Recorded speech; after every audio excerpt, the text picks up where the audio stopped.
The main character sees a blonde man in front of her who is as dazzling as sunlight. The guy has blue eyes that twinkle like stars, and the lady wonders if this is heaven. At the same moment, she wonders if he came to plunge her into eternal sleep. Well, she understands that she declares with 100% certainty that she sees this man for the first time. However, she has some strange feeling. The guy at this time claims that he has no idea how it happened, but the lady is brave. And if she tells the truth, he will show mercy and plunge her into eternal sleep with one blow of a knife. The girl looks at this dagger and realizes that it has an incredibly intricate pattern that she has never seen in her life.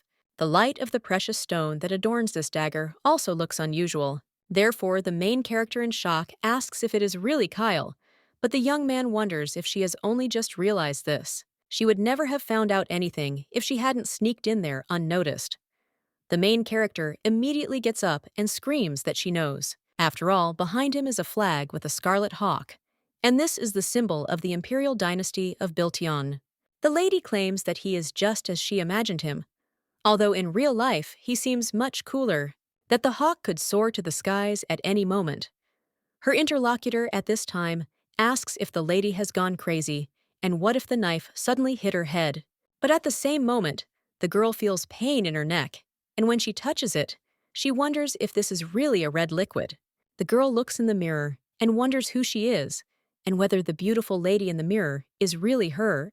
But at that very moment, her head starts to spin, and the girl understands what it means when they say that your head is spinning from happiness, after which she completely falls on the bed. The blonde watching this thinks whether she has really fainted, now smiling. The novel that the lady without any ulterior motive began to read 6 months before. This is called The Grey Cardinal. In the distant sacred lands of the Biltion Empire, there is a country where only those with scarlet eyes can rule. There were several princes under the emperor, and one misfortune after another befell the princes whose eye color was different. One of them was secretly put into eternal sleep, and another experienced a suspicious incident. And most of the emperor's children fell into eternal sleep, but he paid absolutely no attention to this, since the color of their eyes was not scarlet. And then one day, the man who was considered missing returned. It was the fourth prince named Isaac. Everyone thought that it was completely impossible, but the black-eyed prince became the emperor. That's where this story began. And although it sounds too banal, the whole story revolves around the main character. His life statistics are all down to sheer luck. But at the end of the day, isn't this a character who's guaranteed a happy ending? And for the sake of such a good outcome for the main character, there will definitely be secondary characters who can never be happy. Kyle de Biltion, who was the first prince of the Biltion dynasty, is a blue-eyed prince who has to endure a mother who wants to make her son an emperor. He was the one who tried his best to become the recognized crown prince, but ended up being the one who went to war, in which there was not the slightest chance of victory, and he met his miserable fate there. But the main character understands that such an ending is not at all suitable for her cutie.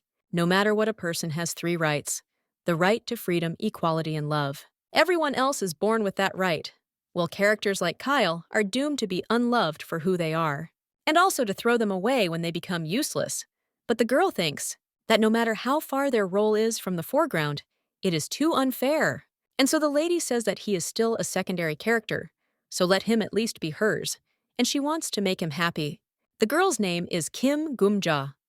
As always, she worked overtime, finishing late at night, and dragged her exhausted body home.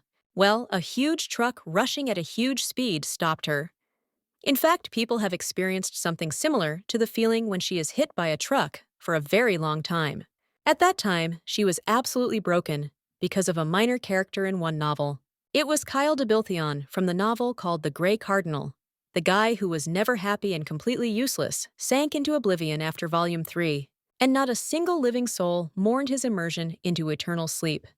Therefore, the first emotion the girl experienced after this was emptiness. She felt like it would be easier if she talked to someone about Kyle, so she decided to look for various blogs about the novel. And even there, where Mongols have been talking a lot about their work, and even in the personal account of the author of the novel, she couldn't find a single line about Kyle's story, so she began to feel a gradually growing anger. The girl furiously asked if he was not the main character, then he was not worth talking about at all, and she missed Kyle so much. The girl said that if everything was planned like that, then why did he even describe his appearance and made him just a handsome guy? She wanted to love Kyle, who exists only on paper a little longer, and there is no fever stronger than love. The girl reread the novel with a new one again, in search of the slightest mention of him, and it is absolutely natural for her to meet him in heaven. Now someone asks the lady if she has woken up, and the girl realizes that she seemed to have fainted for a short time. The main character wonders if this is really not a dream. The lady turns to Kyle, after which he keeps saying that she is not some kind of suspicious person, so why did he tie her up? She also turns around and screams if she is still in Kyle's room, and this is the bed he is lying on and resting. The young man claims that she is hiding in his bedroom late at night, and now she says that she is not suspicious, and he had to take such measures so that the girl would not try to put herself into eternal sleep again before revealing her identity. The main character asks if this is what he was talking about earlier, but she herself thinks, what is this, because he bandaged her wound, and was the guy really worried about her? Because if so, then they warmed up. The girl also understands that everything is true, and although he looks cool, she knows that in reality, Kyle is much more good-natured than anyone else. He is like a little canary.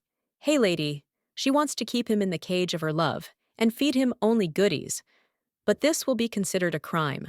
At this point, the blonde is wondering for the last time who she is, but the lady doesn't even know how to answer, and he claims that even if she tells him he won't understand, but the blonde tells her to tell him. After all, he will listen and decide.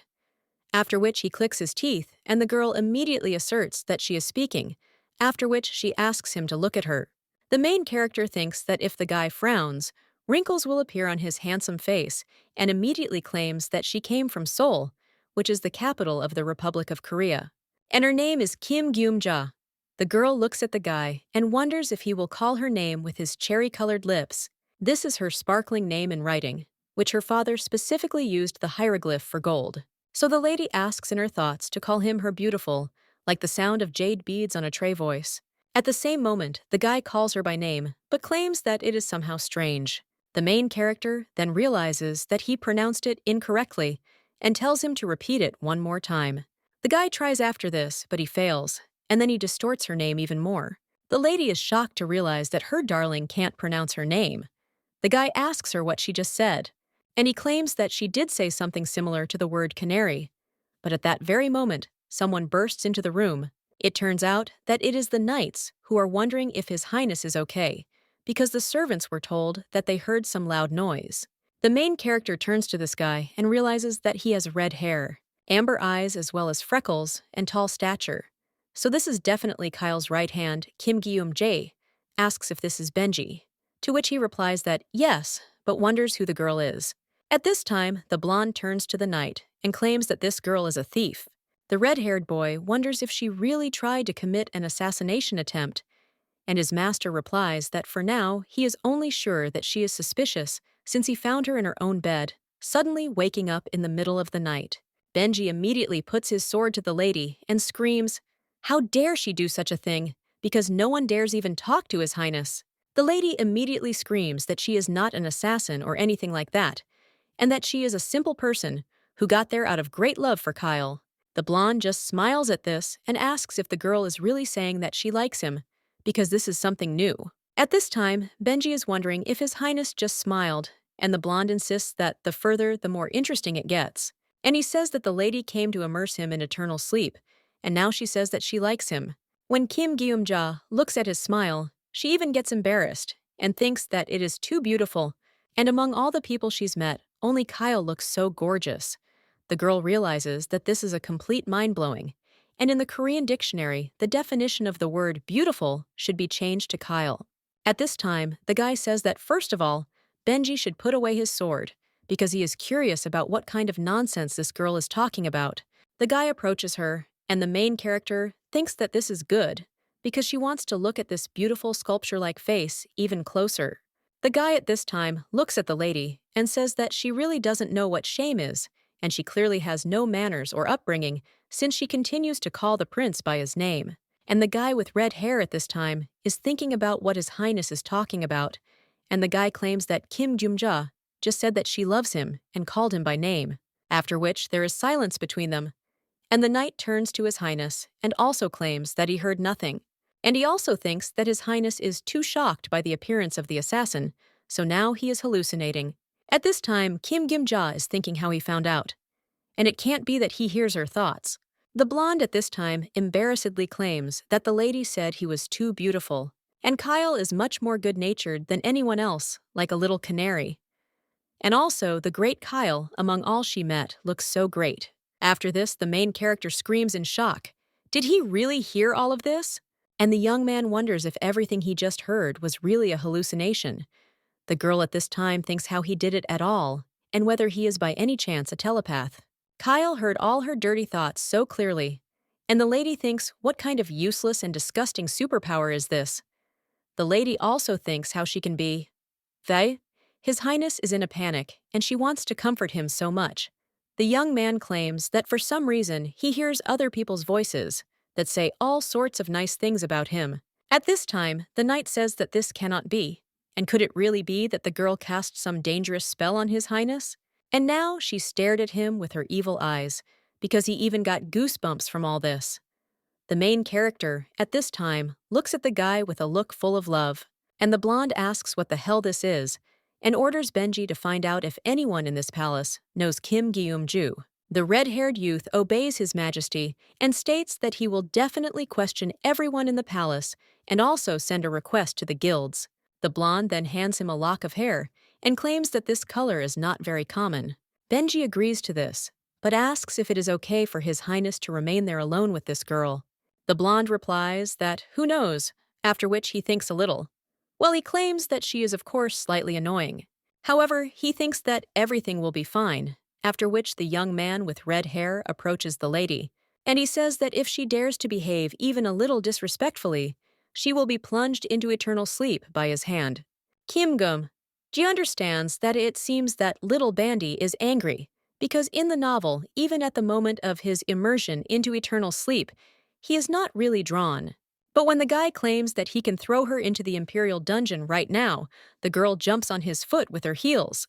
The young man immediately goes into shock and screams that it seems like a bone is falling off his leg. He also asks how he can leave, leaving His Highness alone with such a dangerous man. But the blonde tells the guy not to worry and to come back soon, because he will be careful. And unlike Benji, will not get too close to her. A little while later, the two are already sitting opposite each other, after which the main character asks if he can hear. The guy replies that no, and the girl wonders why Kyle can hear her thoughts. And besides, from that moment on, she kept thinking about various animals, and also about wanting to sing and being hungry. But it seems he doesn't hear such thoughts. At this time, the guy is thinking, what is this lady doing? And she is wondering what the hell the pattern is.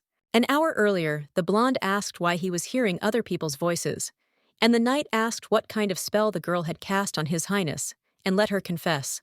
Kim Gyum-ji replied that there could be no such thing, because she has such a pure and fair heart. She also thought that the guys should make their faces simpler, because she also had no idea what was going on. Then the girl wondered what he could and could not hear, and turned to Kyle. Well, when she saw that the knight was about to take his sword out of its sheath, she addressed him as His Highness. She also claimed that she felt like he was not hearing all the voices of her soul, and the knight asked why she thought that. Kim Gum-ji, looking at the young man with red hair, understands that he can definitely immerse someone with the sparkle of his eyes. And the girl replied that it was because if they suddenly heard all her thoughts, then every member of the royal family would already be hunting for her. Kim Gyum-ji realizes that even when Kyle smiles, his face is too cute. The knight immediately screams for the lady to look at her face and wonders if she is planning something evil again. After this, the girl claims that her hands are starting to go numb and asks if it is possible to untie them a little. After all, he sees that she has nothing resembling a weapon. After which His Highness agrees about the knight. In shock asks why. Well, at first, the blonde guy claimed that he wanted to test something, and they started conducting an experiment on what kind of thoughts he could read. Now the main character understands that there is absolutely no progress and wonders whether her hands will be untied today. Well, when the girl looks up, she realizes that the blonde is looking at her point blank. After which she thinks that he is dazzling and there really is no one more beautiful than him. Kim Gyum-ja thinks that it is so sad that she does not have a camera with her because she simply has to keep this image of Kyle forever. And they should also immediately call the court artist and ask him to paint a portrait. And she would like to kiss his eyes when the guy closes them like that. Kyle at this time becomes embarrassed and tells the girl to wait because this is already too much.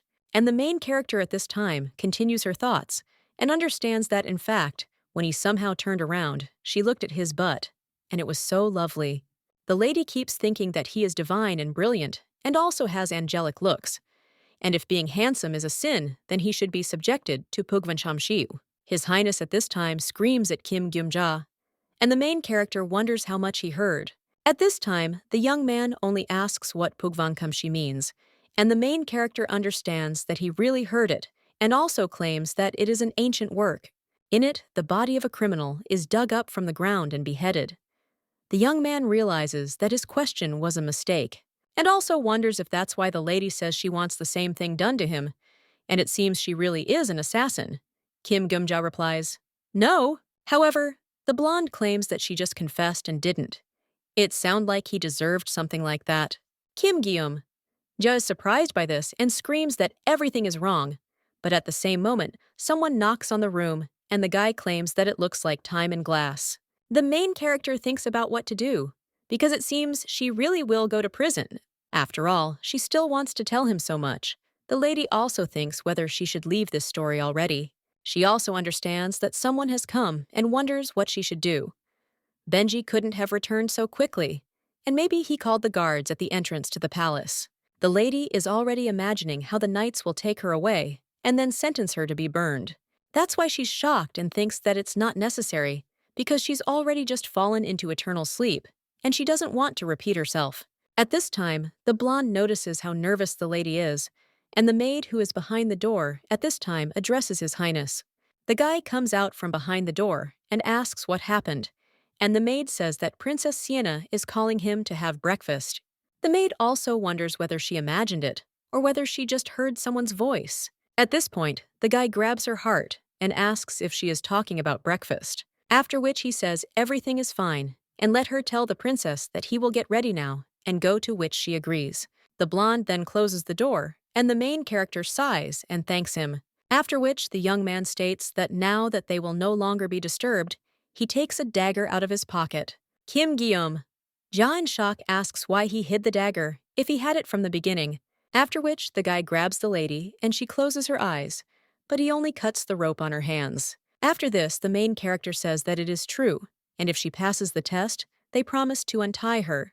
Well, then she also understands that the red liquid does not flow to her hands, and says that her hands are cramping. At this time, the blonde takes her hands in his and offers to look after, which he turns to Kim Gyum-ja. Well, the girl at the same moment thinks how kind he is and the guy is like an angel. The blonde at this time begs her to stop this and says that it is worth stopping thinking about such strange things. Kim Gyum-ja wonders if he could hear again and claims that she really doesn't understand anything. The lady thinks that she can be heard when she calls him by name, and the guy claims that now everything is immediately clear to him from her face. Kim Gyum-ja asks if it's true, but thinks, how can she control her expression when it comes to Kyle's beauty? Well, anyway, she has to be careful. After which the lady decides to do just that, and the guy claims that he is going to change clothes. The main character suggests that he do it quickly, and thinks that it will probably be something incredible. The lady is already imagining this, but the blonde at the same moment screams for her to turn away immediately and agrees to something. Kim Gyum-ja understands that she was so close, but even when he is shy, he is cute. After which the girl realizes that she is hungry and asks His Highness if he really won't be able to take her with him for breakfast. The guy replies that if he doesn't answer, it's only for members of the imperial family. Kim Gyum-ja thinks how jealous she is. After all, she also wants to get to the royal breakfast, and probably it is similar to the buffet in hotels. But at that very moment, the lady hears him say that he is so sad that he is not a member of the family. Kim Gyum-ja wonders who it is. The maid just left, and then maybe it's Kyle's reaction. Sienna is the third princess of Debiltion, and it was believed that her older brother would inherit the throne. They mercilessly got rid of everyone who stood in their way, including the villainess who would later want to plunge that prince with black eyes into eternal sleep. She usually ignores Kyle's existence, but what she absolutely cannot be forgiven for is that she constantly plays with food. The girl put poison in the side dish that would be served to Kyle with the main course, and every time for several days he vomited after breakfast. Therefore, the main character understands that in order for this to not happen again, she needs to tell him everything. At that moment, the girl turns to His Highness and addresses him, while the guy who hasn't changed yet is embarrassed and screams, "What is she doing?" because he ordered her to turn away.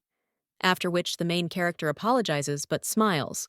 At this time, the princess prepares a side dish with poison and thinks that everything is great, and one could say perfect, and a little while later, the main character looks at Kyle and thinks how magnificent he is and how he can be so beautiful. Kim Guillaume Ja understands that even when he just breathes, that alone can heal her, and no vitamins or minerals are needed. After all, the main thing for her is to be near Kyle. The guy at this time only turns away from her, after which he turns to the lady, and also claims that he hears everything, so he suggests stopping Kim Gyum-ja, thinks how difficult it will be for her not to spy. Then the lady agrees, but she thinks that it would be better if she eavesdropped on what Kyle was thinking, because it is a really useful ability. The main character then turns to the guy and asks why he just hit her, and he didn't call the palace security, because shouldn't such a suspicious person be put into custody? The guy claims that although he doesn't know where Kim Gyum-ji came from and where her soul is, well, their empire has its own rules. You cannot accuse a person until his identity is established and his guilt is proven. The main character realizes that she did not notice that there was something like this in this novel, and the lady claims that apparently she thought too badly of the Middle Ages. The blonde asks what she is talking about, and the main character replies that nothing, and nevertheless, she will not become a criminal simply because she ended up in his bedroom. The girl claims that she doesn't even have a weapon, and that she was the one who got hurt. If she really were an assassin or a witch, then either she or Benji would have already fallen into eternal sleep, to which His Highness replies that if you listen to her, the lady is white and fluffy. The main character at this time thinks that this guy is a real angel, and his perfect-looking face makes the stated impression on her. That's why the girl thinks that he is a walking bomb of attractiveness, which shocks the guy and makes him scream for her to stop it. After which, the young man sighs and says that in any case, it seems that the lady is not a dangerous person, although she is a little creepy. The main character at this time sighs and thinks that, thank God, he thinks that she only a little, and although thinking about this guy is a continuous pain, she cannot stop doing it. The girl thinks that if this is really not a dream, then she really has run into the Grey Cardinal. After all, she is sure that she still has time before the guy's life is tragically cut short. And maybe she can change his fate. The blonde at this time claims that he will return soon and let the lady stay there for now. Well then, the main character apologizes and asks him to wait a second. She wants to call him by name again, but stops, and the guy's command is His Highness. The young man asks what she needs. The girl asks if he will only be with members of the imperial family at this breakfast, because if so, she asks not to eat his side dishes. Every time after breakfast, his mouth would become dry and his stomach would swell, and then he would vomit for a couple of days. The guy is shocked and asks how she found out about this. The lady replies that it's all because of Sienna, after which the guy turns to her, a little surprised, and the main character realizes that she went too far. Kyle claims he doesn't know how the lady knows Her Highness, but that's too much. What she just said was so rude that he could put her to eternal sleep right now. But the main character only thinks that even when a guy is strict, he is unrealistically handsome. At the same moment, the lady stops herself and understands that she needs to stop thinking about it. Kim Gum Ja turns to the guy and claims that Her Majesty Sienna. Well, at that moment, the lady thinks that if she says something bad about this devil, he will get angry. But for Kyle, she is ready to do anything. And firstly, judging by the novel, the main character Isaac will soon return to the palace. And she will help the guy because she will reveal Sienna's conspiracy, but the girl cannot watch Kyle suffer even for a day, so he will have to listen to what she wants to say. Kim Gyum-ja claims that Her Highness is having fun poisoning his food, and even though she only adds a small amount of poison to his side dish, His Highness always feels so ill afterwards. So let him not touch the side dish, but the guy then wonders how the girl found out all this if she is not a spy. Kim Gum Ja understands that this is all too suspicious and doesn't even know what to answer. But the guy claims that he had some idea that the princess was up to something. Well, even knowing about it, he still had to endure it.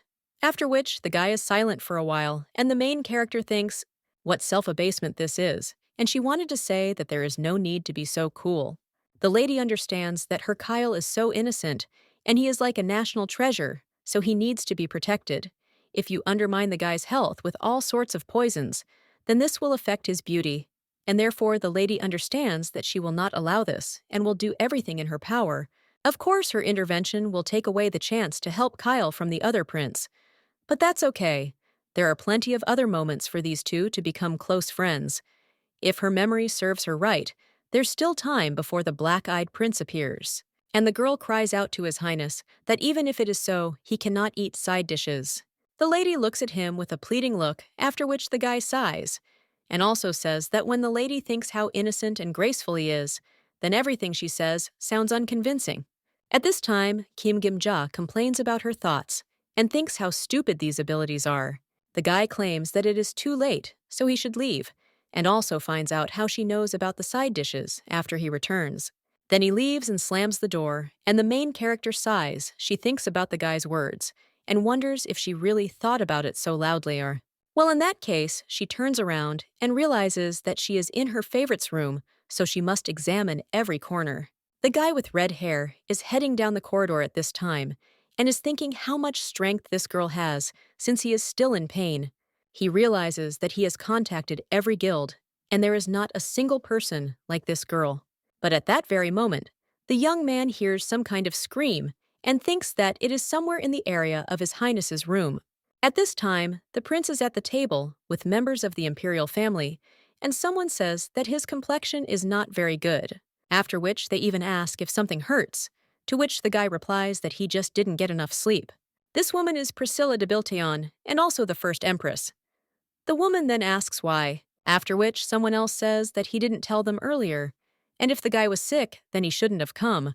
But it seems he came for him, so he apologizes. This young man is the second prince named Heron. The young man claims that it would be disrespectful if he didn't come. The blonde then gets angry and clutches the knife in his hands, but then he calms down. And he says that, in any case, he didn't want to miss his younger brother's birthday.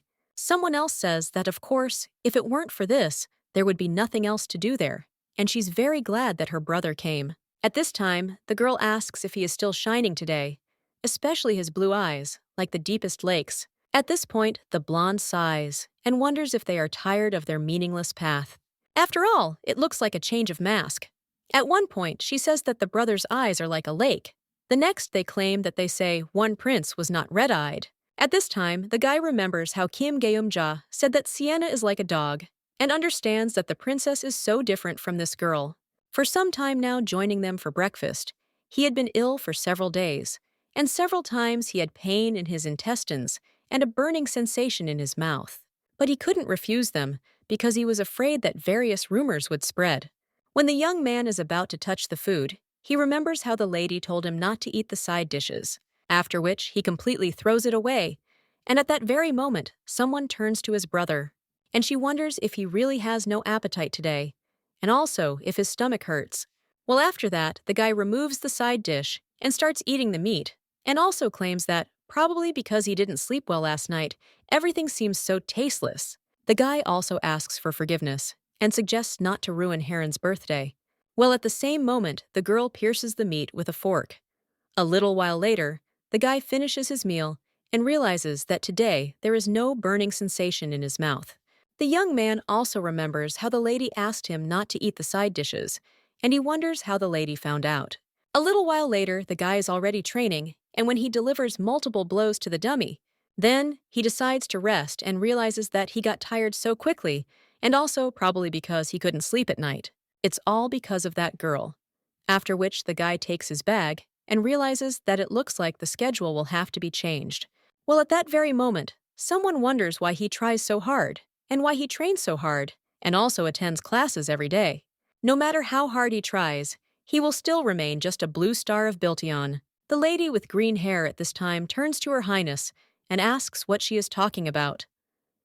Oh, Princess claims that she just suddenly thought that her brother is trying so hard and is all shiny from trying.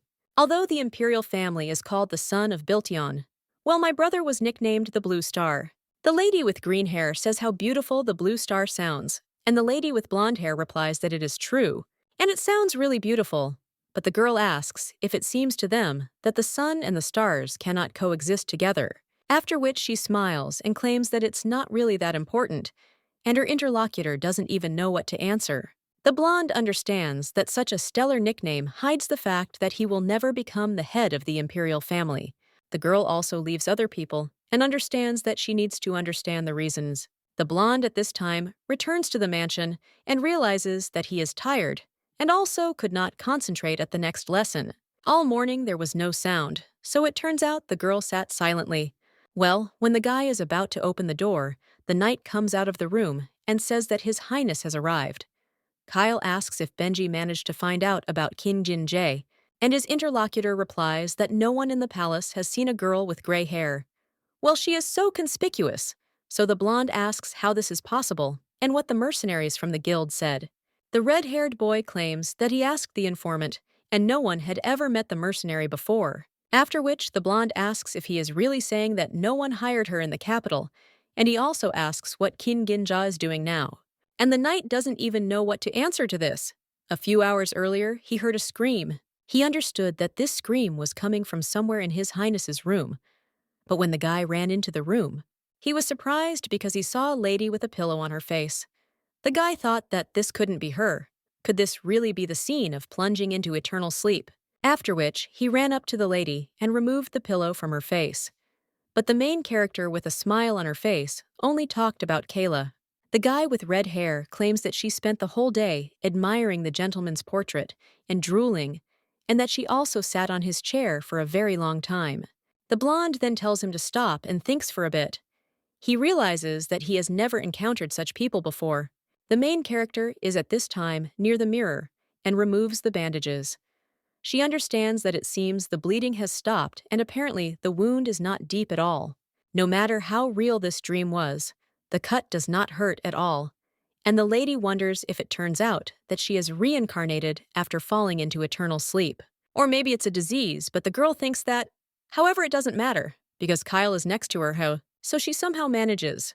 Well, at the same moment, someone turns to the lady, and the main game does not think really. He came, after which the lady sees her favorite and thinks how unreal he is, because looking at such a wonderful person, does it really make any difference, whether it is an illness or a resurrection? And in the end, her past life revolved only around paying for utilities and rent as well as overtime work, so she is satisfied with everything. And she really likes Kyle. The guy at this time wonders if Letty really doesn't know what shame is. And how many times did he ask not to mention her name? The main character is surprised after this. Well, he still turns to His Highness and asks if the breakfast was tasty. The guy smiles at this and claims that thanks to her, his throat doesn't burn at all today. Well, very soon, he will find out how the girl found out about this. So let her not even try to say any nonsense like that. She fell from heaven and knows everything about everything. The main character asks if he is talking about her descending from heaven as an angel. And the young man repeats once again that he will find out everything. The main character understands that since childhood, the principal is immersed in eternal sleep in a mysterious way. After which everyone hears him fly, that he really did not want her to be a mercenary. But in any case, Kyle tells the girl that he has no reason to imprison her, but he also cannot let her go free. And if they are in such a situation, then the guy offers the lady to tell them what to do. He also offers to work in the palace until he gives the order to the contrary. And the main character asks if this is true, and if so, then great. The girl is happy and thinks that she should be with Kyle every day, and she likes it so much. The guy only sighs after this and is about to stroke the lady on the head, but the main character suddenly raises her head, and he understands that she needs to be more careful with her thoughts.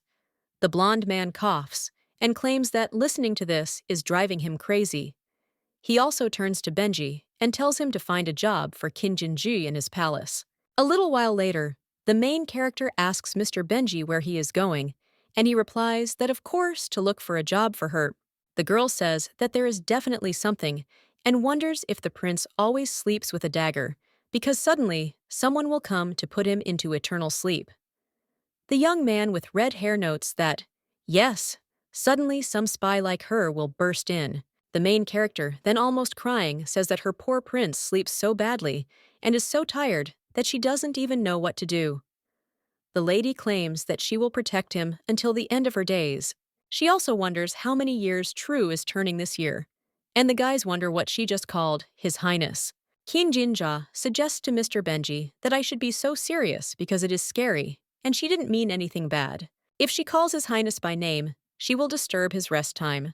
After all, he will hear her voice.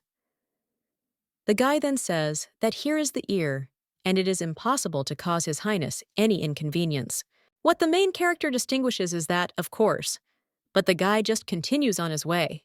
And the main character wonders why this guy turns away when someone smiles. The young man claims that this year, His Highness will turn 21. He graduated from the academy early and regularly attends additional classes. Naturally, those who don't understand anything call him a blue-eyed star and say that he will never become an emperor. But the knights claim that he doesn't think so, and the main character asks why. The guy replies that because there is no longer a person who is as concerned about the empire as His Highness. Qin Ginja clenches her fists and claims that everything is correct because she thinks so too. In her thoughts, the lady adds that he lived for the empire until the very end. Well, since she was there, that would not happen.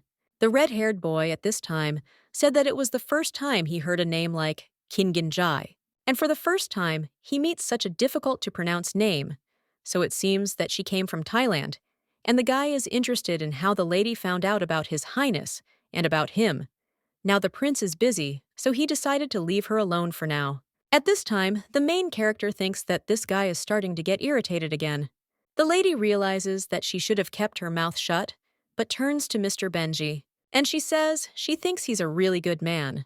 Her heart beats so hard because she sees how Mr. Bungie tries to do his best when it comes to His Highness.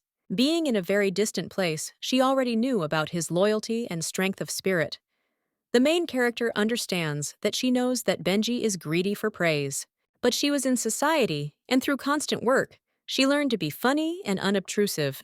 The main character asks forgiveness from the writer of The Grey Cardinal for the fact that she complained when the plot developed very slowly due to many such prices. The young man with red hair claims that it is not that hard. And also, as soon as they find out who the lady is, she will be able to immediately return to where she came from. The main character understands that, as expected, he doesn't ask anything more about her, and in fact, even if he does ask, she has nothing to tell him. And there is only one way to go back. Although the lady does not know whether she fell into eternal sleep or whether she was not the only one hit by a huge truck and her body flew up by inertia. Shortly before falling, the girl lost consciousness and found herself inside the novel. Qin Ginja realizes that the prince is 21 years old, and if everything happens before the black-eyed prince returns to the palace, then maybe she can buy time and strengthen Kyle's position. Qin Ginja well understands that she needs to be calm because she will not allow the guy to live and fall into eternal sleep in complete solitude. The boy also turns to Madame Tully and realizes that she is the governess at Kyle's palace. The woman then greets the guy and asks how she can help them. The young man claims that due to some circumstances, he is responsible for this girl and asks if they have any work for her or. The woman then says that that's it and claims that she just needs someone to clean His Highness's personal library. The lady who worked there before seems to be going back to her homeland and is going to become a farmer or something. And by the way, since it is more east, how can they find a new person so quickly? She also asks the girl what her name is. The guy is about to say it, but the main character hits him in the stomach at the same moment and realizes that she doesn't want to be called Qin Ginja there either. The girl also thinks if there is some easy and cute name, easy to pronounce. Well then, the main character remembers how someone turned to Josephine and asked why she was so happy. Qin Ginja realizes that it would be the best fit and claims that her name is Josephine. And since she is a commoner, she has no last name. The woman then says that it is good that the lady has the same name as her grandmother. So apparently, it is fate. The girl realizes that the names of dogs sound even more sophisticated. The woman asks Josephine if she can read, after which the main character looks at the paper that was given to her and claims that she doesn't know how. The guy with red hair asks if that's really true. The woman then claims that if the girl can't read, then there's no suitable job for her, and she doesn't even know what to do. Kinginja claims that she works well where physical strength is needed, and if she cannot find work there, she will not be kicked out of the palace. The girl understands that if she goes outside the palace, she will have almost no chance of meeting Kyle, and then will she be able to save him from the next misfortune? The woman claims that she has no work for Josephine, but only for men. The main character is surprised by this, and a little while later, the girl is already heading down the corridor. She asks Benji if there is an empty room somewhere, and if he can bring her some new clothes. The guy asks why she needs an empty room and different clothes. Lydia replies that she must definitely get this job. The young man claims that it seems that she really is a spy, but the lady claims that this is not the case, because she is obliged to make His Highness happy and be near him. If there is no work for a girl, then she can do men's work because she will dress like a man. The guy is shocked by this and says that it is a man's job. The girl continues and claims that she knows, and it is either carrying huge buckets of water or sawing trees in the garden. The main character claims that she will just have to carry suitcases to the carts, and she understands all this, after which she even tells the guy to hurry up and bring her some men's clothing. Well, the guy then stops and turns to the lady and also states, "It seems like she just called him by his first name again." Kingin Ja realizes that she has gotten into the habit of calling characters by their first names. Now she apologizes and tells him to stop being so tense.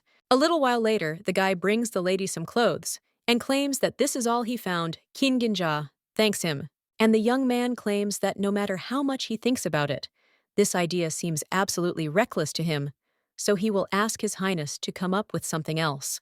Well, the main character claims that it is impossible for this to be outside of His Highness's palace, and that she will be able to help him by being as close as possible.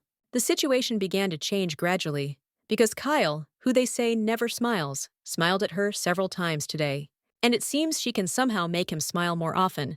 The lady also tells Benji to trust her, but the guy only gets embarrassed by this and then turns away completely.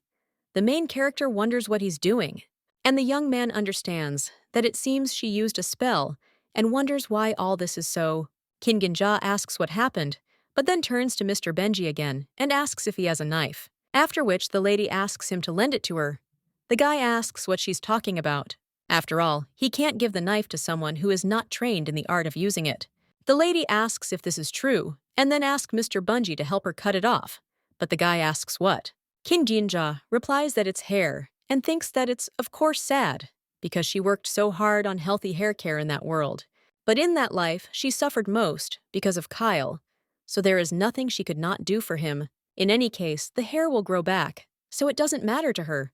The young man with red hair asks if it is necessary to cut it.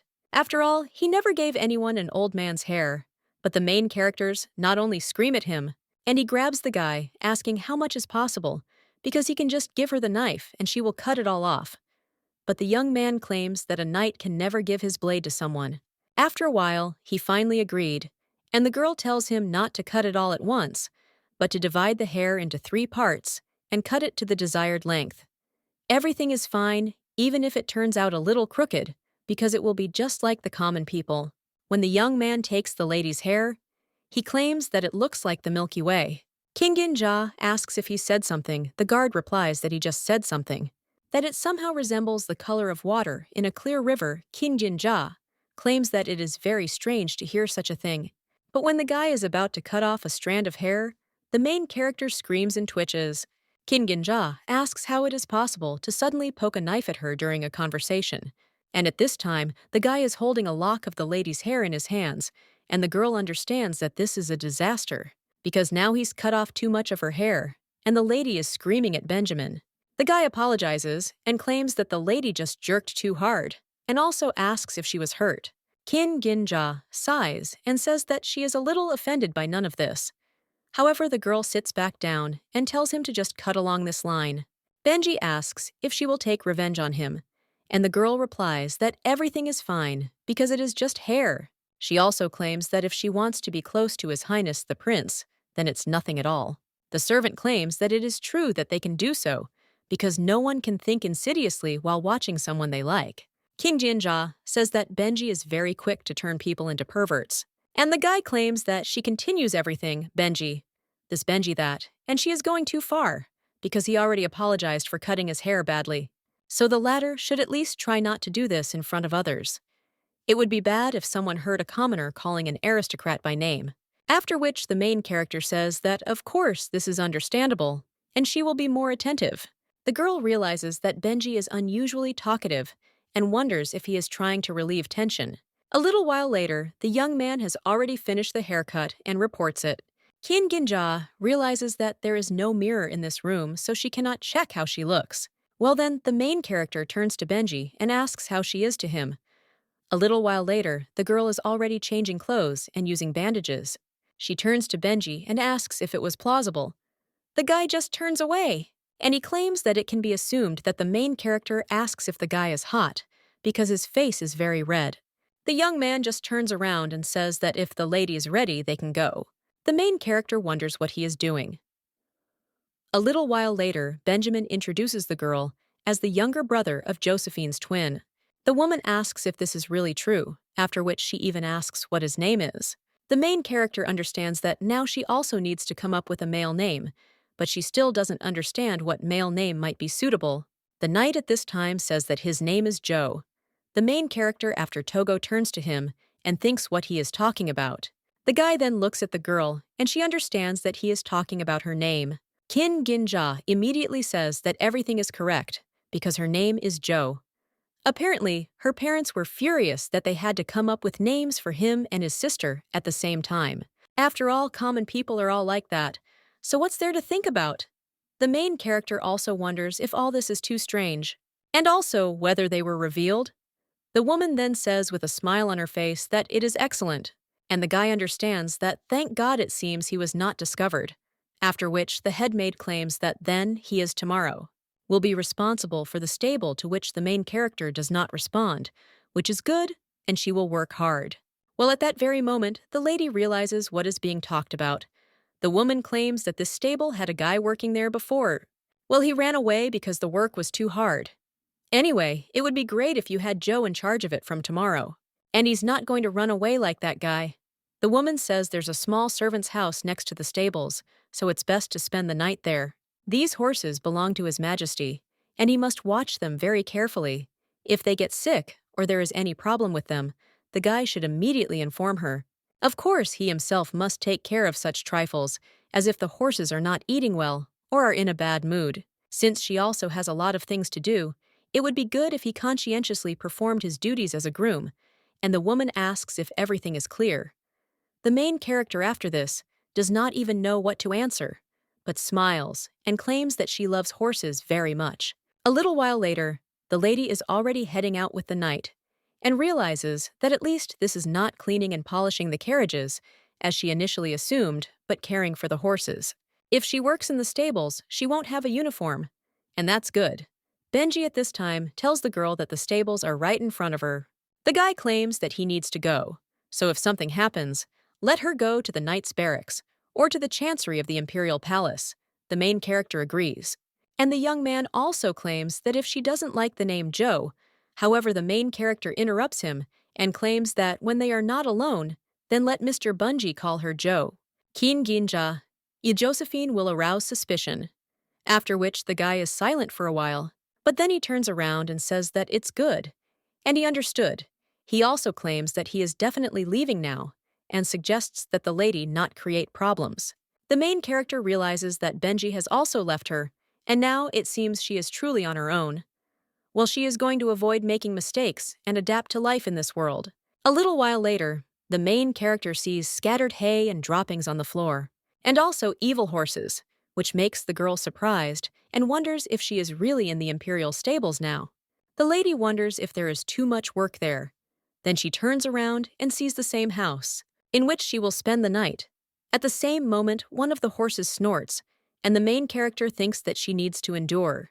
If it's for the sake of His Highness, who looks like a rabbit or a fox, then everything is fine. And compared to when she worked terribly overtime at their company, this is all nonsense. After which, the girl approaches the horses and states that her name is Joe, and from now on she will feed them and clean the stables there. At that very moment, one of the horses licks the lady, and she only smiles sadly and understands that this is how she began to live the everyday life of an imperial groom. The lady claimed that they had met, and so she would probably start gradually getting down to business. The girl picks up a shovel and understands that she needs to start by cleaning up this horse manure. The lady also understands that it is already sunset, so perhaps she will just put this away and go to bed. But when the girl goes there and sees the whole picture, she feels sick. The girl thinks that even though she is in a novel, she will fall in love with him as if it were reality, and maybe she should shove some straw up her nose. At that moment, someone comes up to the girl from behind and asks who it is. The girl turns to the man and wishes him good evening, also saying that her name is Joe. From today on, he works at the stables, but her interlocutor asks if this is really so. After all, he doesn't look like the type to work in a stable.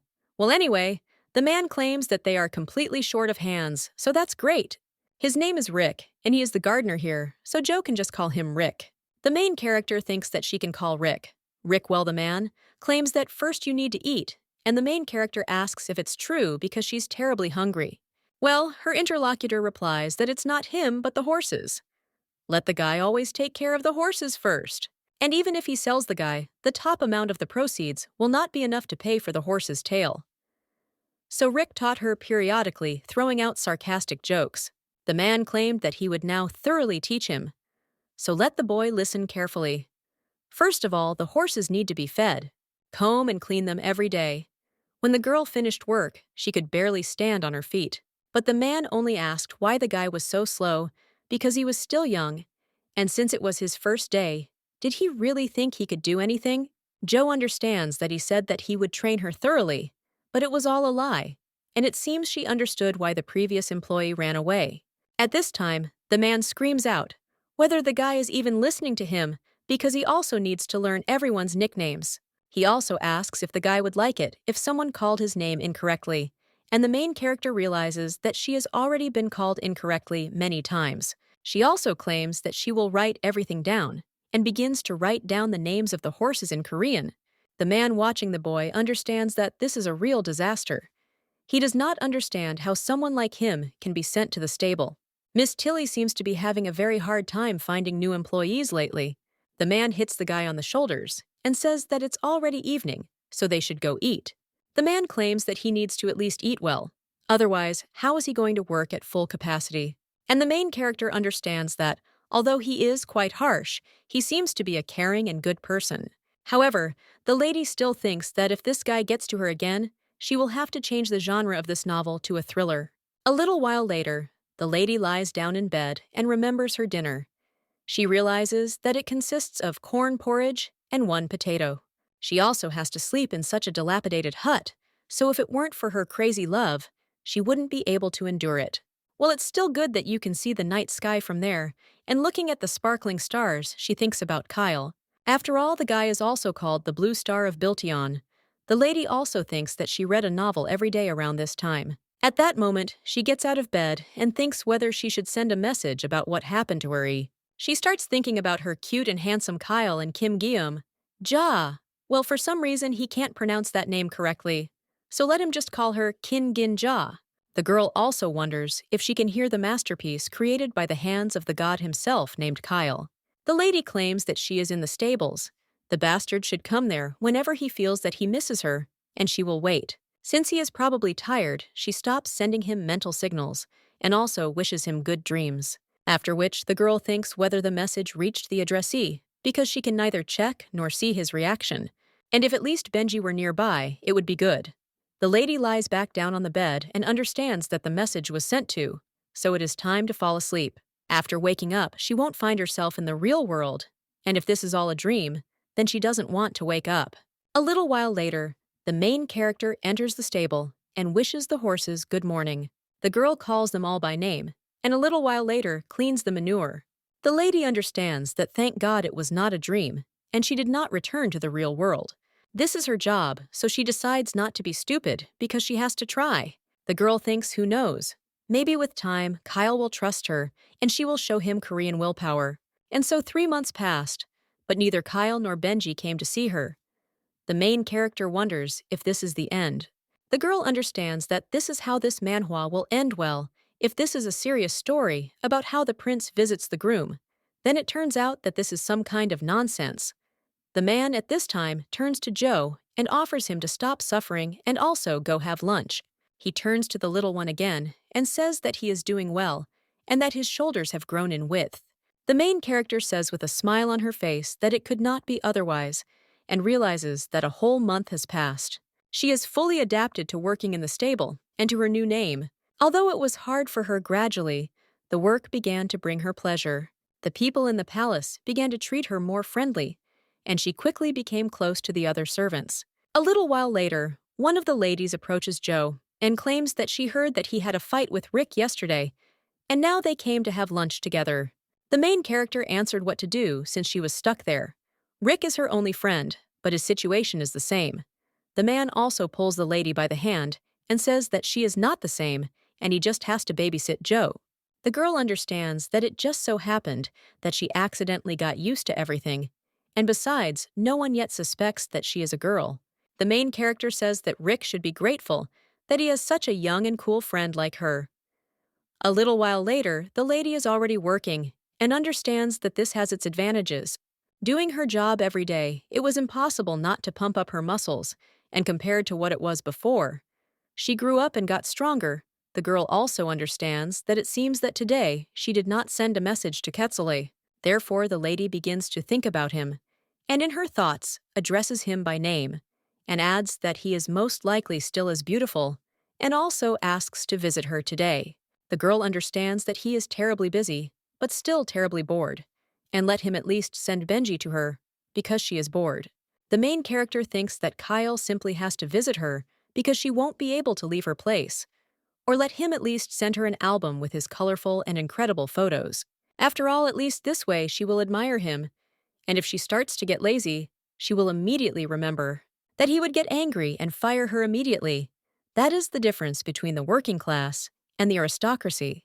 The girl also says that she misses her handsome Kyle very much, and the guy is drinking tea at this time. The maid immediately turns to His Highness and asks if everything is okay.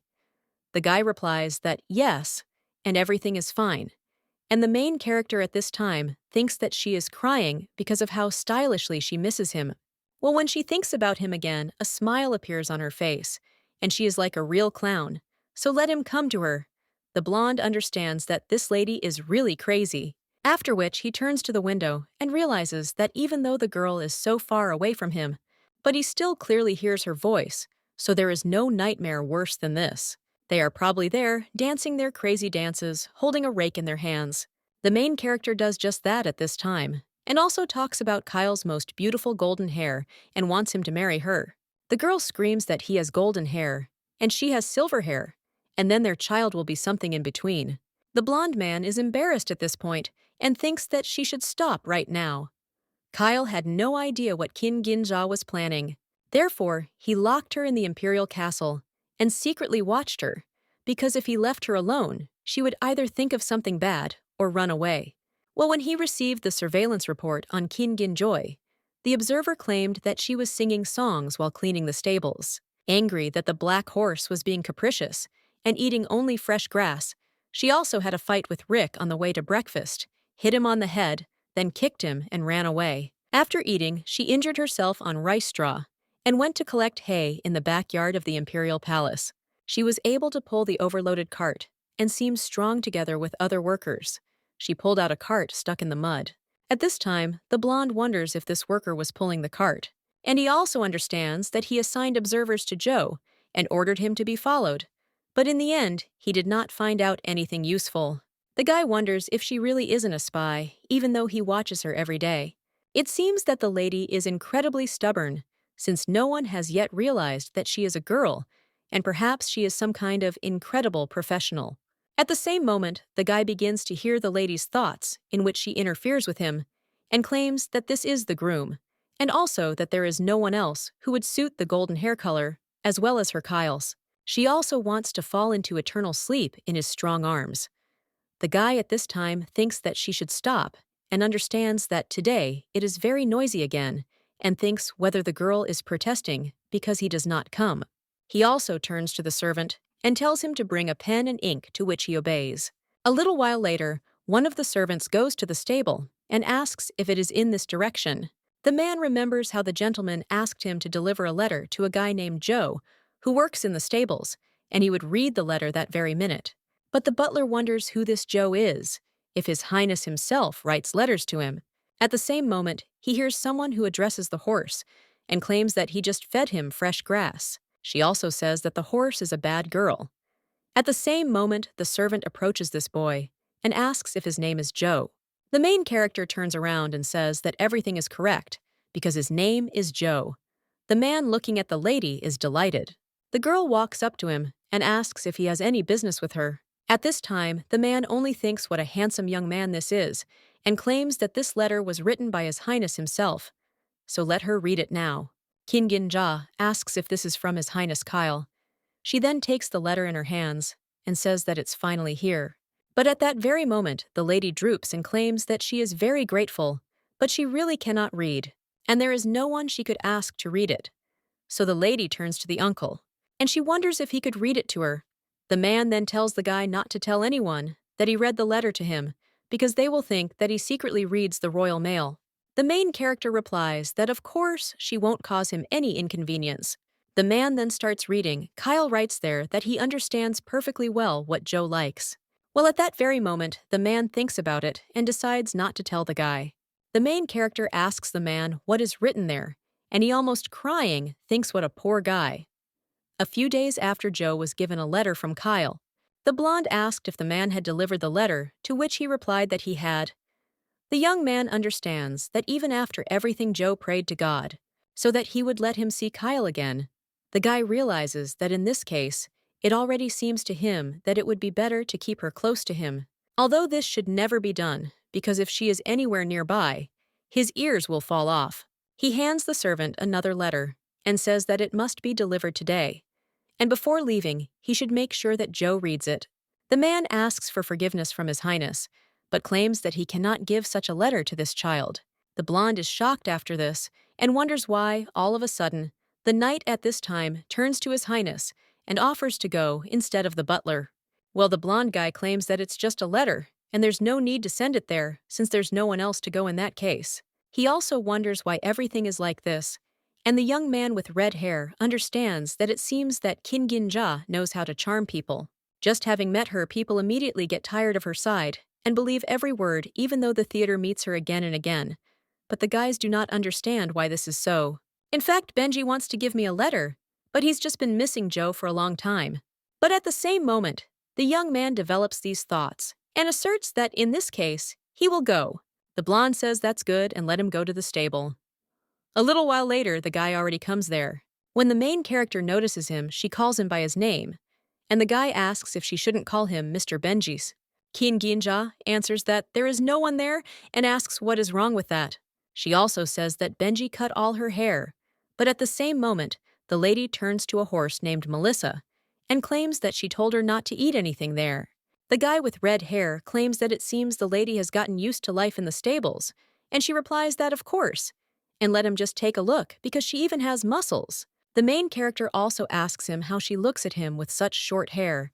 The young man is only embarrassed by this and turns away. The girl asks him why he is doing this all of a sudden. She also claims that she asked him how he liked her hair, but the guy replies that he thinks it would be better for her to wear a hat because such freaks should cover their faces. Kinginja claims that he doesn't seem to be popular with girls because who would like to hear that? She also asks why he came there, and the guy replies that he brought a letter. Kinginja asks if this is really so, and says that he is a knight and the right hand of His Highness. Therefore, to spend such talent on a simple letter delivery is wasteful. The guy then thanks for the compliments, but claims that none of the servants wanted to go to the stable. Kinginja asks if this is really true. It can't be. Razor asks why it can't be. The girl replies that it might be because Pal and Tommy came recently and brought her food and a blanket. They were also worried that she might freeze at night, and yesterday they also had fun together. The guy understands that they come for their own personal business, but did not want to bring her a letter, and he is sure that the whole problem is in him. The main character Vat hands him a letter and asks him to read it, because she herself does not know how. The guy then takes the letter and starts reading it. There His Highness asks Joe to stop thinking about him. After all, he has a terrible headache. The main character at this time turns to Benji and asks what is written in this letter, because she hates people who take so long to read the letter. The guy thinks that it's the same as before. Kinginja asks what it is, and the young man replies that His Highness was tired, so he asked why she didn't stop thinking about him so much. The lady is surprised by this and realizes that it seems she thinks so much already out of habit. Benji asks what she told him there. The girl replies that she said that in the next life, she wants to become the lips of His Highness, because being the upper lip, she would be able to kiss the lower lip, and being born on the lower lip, I would be able to kiss the upper lip. The knight claims that it is actually quite restrained, and the main character says that it is exactly that. She sends her messages from the heart, and written not as it really is, so she trembles every time she sends them. The girl wonders if His Highness hears everything at all. The knight answers that it seems like even the most obscene words. The main character is shocked after this, and the guy thinks what a poor thing His Highness is. Well, at that very moment, they hear one of the horses scream and tell the main character that it's Dieppe again. She screams what to do, because if she loses him, she will be plunged into eternal sleep. The guy with red hair then screams at her to wait, because it's useless to chase a running horse. But the main character does not listen to him and continues on her way. When she stands in front of the horse, she finishes telling him that everything is right, and also let him be a good boy. But before the lady can finish her sentence, she notices that the horse is already hanging over her. A moment later, the main character is already on the floor, and Benji is hanging over her. The main character asks what happened, because she just almost got hit by a horse. But at that very moment, Dieppe approaches these two again, and the knight immediately prepares to step aside with the lady. After he gets up, he screams that she almost fell into eternal sleep, and also says what an idiot she is. He asks how it was possible to just stand there, and the main character asks why he says that. The girl immediately understands and screams that this is how she is, and in fact, she was also terribly scared. After that, he says that she should understand that something could have happened to her, and the girl replies that so be it. Well, what does it matter to him? Benji understands that if something happened to her, but at the same time he thinks a little, and then he gets up and says that His Highness needs to be careful until her identity is revealed, so let the lady not do anything thoughtless. Kinginja says that it was Dieppe who almost knocked her down. The guy claims that this is why he asks her to be more careful, but at the same moment, the lady feels pain in her ankle, and then she falls on the guy's chest. Benji is surprised by this, and then completely embarrassed. He also asks why she is doing this all of a sudden. At that very moment, His Highness runs out from behind the tree, and seeing all this is shocked. At this time, the knight says that the lady frightened him, and the girl apologizes at this time. A servant addresses His Highness, and he says that Her Imperial Majesty is looking for him. The guy then turns around and says, "Sure." A little while later, he comes to Her Majesty and asks if she called him. The woman replies that she does and offers him a seat. She also asks if the guy remembers Bernard Hestine. The young man replies that he remembers meeting him several times in childhood, and that this feudal lord owns the lands of Hestine. Sir Bernard has been given the title of Duke. The woman claims that this means it would be nice to visit him. The blonde then asks in shock if Lorraine has fallen into eternal sleep, and the woman replies that she has lived a long life. Lorraine insisted that the lands of Hestine go to him, but they are still in someone else's hands. The guy understands that instead of Lorraine, the next lord and Duke of Hestine is the unknown Bernard, and so the woman says that he must definitely go and meet him. The guy wonders if it is necessary to get confirmation that Bernard is his loyal subject, and the woman claims that Hestine has joined the Wellowists. She has already received his answer, and this should be a demonstration. The guy at this time thinks why Her Majesty always speaks as if the affairs of the imperial family are other people's business, and the woman claims that she is very amused when she thinks about how the guy will return having taken over Hestine, who was unable to save the previous emperor. Of course, if the guy becomes emperor, then Sir Bernard will have to be given at least some ministerial post. The young man claims that he is Biltion and his mother is Veloist. Well, the woman tells him to think about who is the reason he is still alive and well living within the walls of this palace. The young man remembers how when he was little, he turned to Her Majesty and claimed that if she left him, Jimenez would probably put him into eternal sleep, so he asked the woman to help him. She is a queen, and she can do it because this guy begged her. Now the woman asks Kayla, "Who is he?" after which he claims that he is the son of the Veloists and the Biltions. Well, she wonders who he is within the walls of this palace. And if the guy is going to stop her, then she should have put him into the eternal sleep of a newborn. Many families support them, and there will be more of them. They do not have time to act slowly, choosing the appropriate methods. After all, the guy will become an emperor. The main character screams at this time. The knight claims that she seems to be hurt. Kim Gimja asks if it is really necessary to speak in such a tone. The guy is silent for a bit in response to this, after which everyone bends down to the lady's ankle. The main character then screams that, if someone sees this, what will they think? Well, the young man replies that if she is afraid that someone will see them, then she should stop calling him by name, after which the lady realizes that she continues to call him by his name. The girl also gets a little embarrassed, and she thinks that if her feet stink, Benji at this time tells her to just look at how much her ankle is swollen. After all, it is simply gigantic in size, to which the girl replies that of course it is because she pulled it so hard, and she also thinks that she damaged it at the very moment when they were dodging the horse. But when the girl looks at the expression on her interlocutor's face, she thinks, what is it? And whether her feet really stink that much? The guy claims that the stable seems to be a really dangerous place. While the lady replies that this is only happening today and nothing like this has ever happened. The guy claims that she says that this has never happened before today, so how can she be sure that this won't happen in the future? Kim Geum Ja wonders why he is being so proper today. The guy says that Bana bandaged it tightly and did not overexert herself. After all, it seems that the bones are intact, so everything will heal soon. The main character agrees to this. But then she remembers that she needs to feed the horses. The guy puts her back and tells her to just rest, because he will give them food. During training, he keeps an eye on his horse's hay so he can handle it. And she just got hurt, so at least today she should allow herself to just sit. When the young man leaves, the girl wonders if Benji is really worried about her, after which she smirks at him and thinks that she is probably worried. But he is such a cutie. The guy is polite and doesn't argue. Of course she seems much younger. But in fact, she is like an older sister in age, so she can be called that. Kim Gunju was not interested in anyone except Kyle, so she did not notice the sympathy from others at all. A little while later, the guy turns to Joe, and he claims that he can't leave his workplace for long, so he needs to go. Tomorrow, he will try to come to her again, so let the girl not overexert herself because she needs to rest. The main character agrees, but asks why he is such a bore and why he is not Benji some old man. But at that very moment, the girl gets hit on the head and screams, "Did he really just hit her?" BG replies that he only hit her lightly. When the guy is about to leave, he suggests that she stop talking nonsense. Eat well and get well soon. Kim Gyum-ja thinks that this person is probably hurt too, but she doesn't understand why he's so strange. Before he finally left, Benji looked back several times. A little while later, the main character sits down on her bed and realizes that after working, she realized that she was really injured.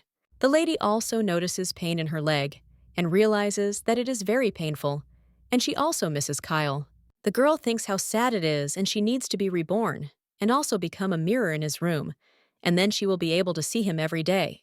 Kim Gum-ja is embarrassed and thinks that this is true, but then the lady wonders if she looks too much like a pervert. Well then, the girl thinks that since Togo, he probably doesn't hear anything like that. The main character also understands that Benji did all the work, so today she will be able to go to bed early. A little while later, the main character hears someone approaching the stable. She wonders who came at such a time and whether it was Rick. But then the lady wonders if he didn't say he would be back tomorrow.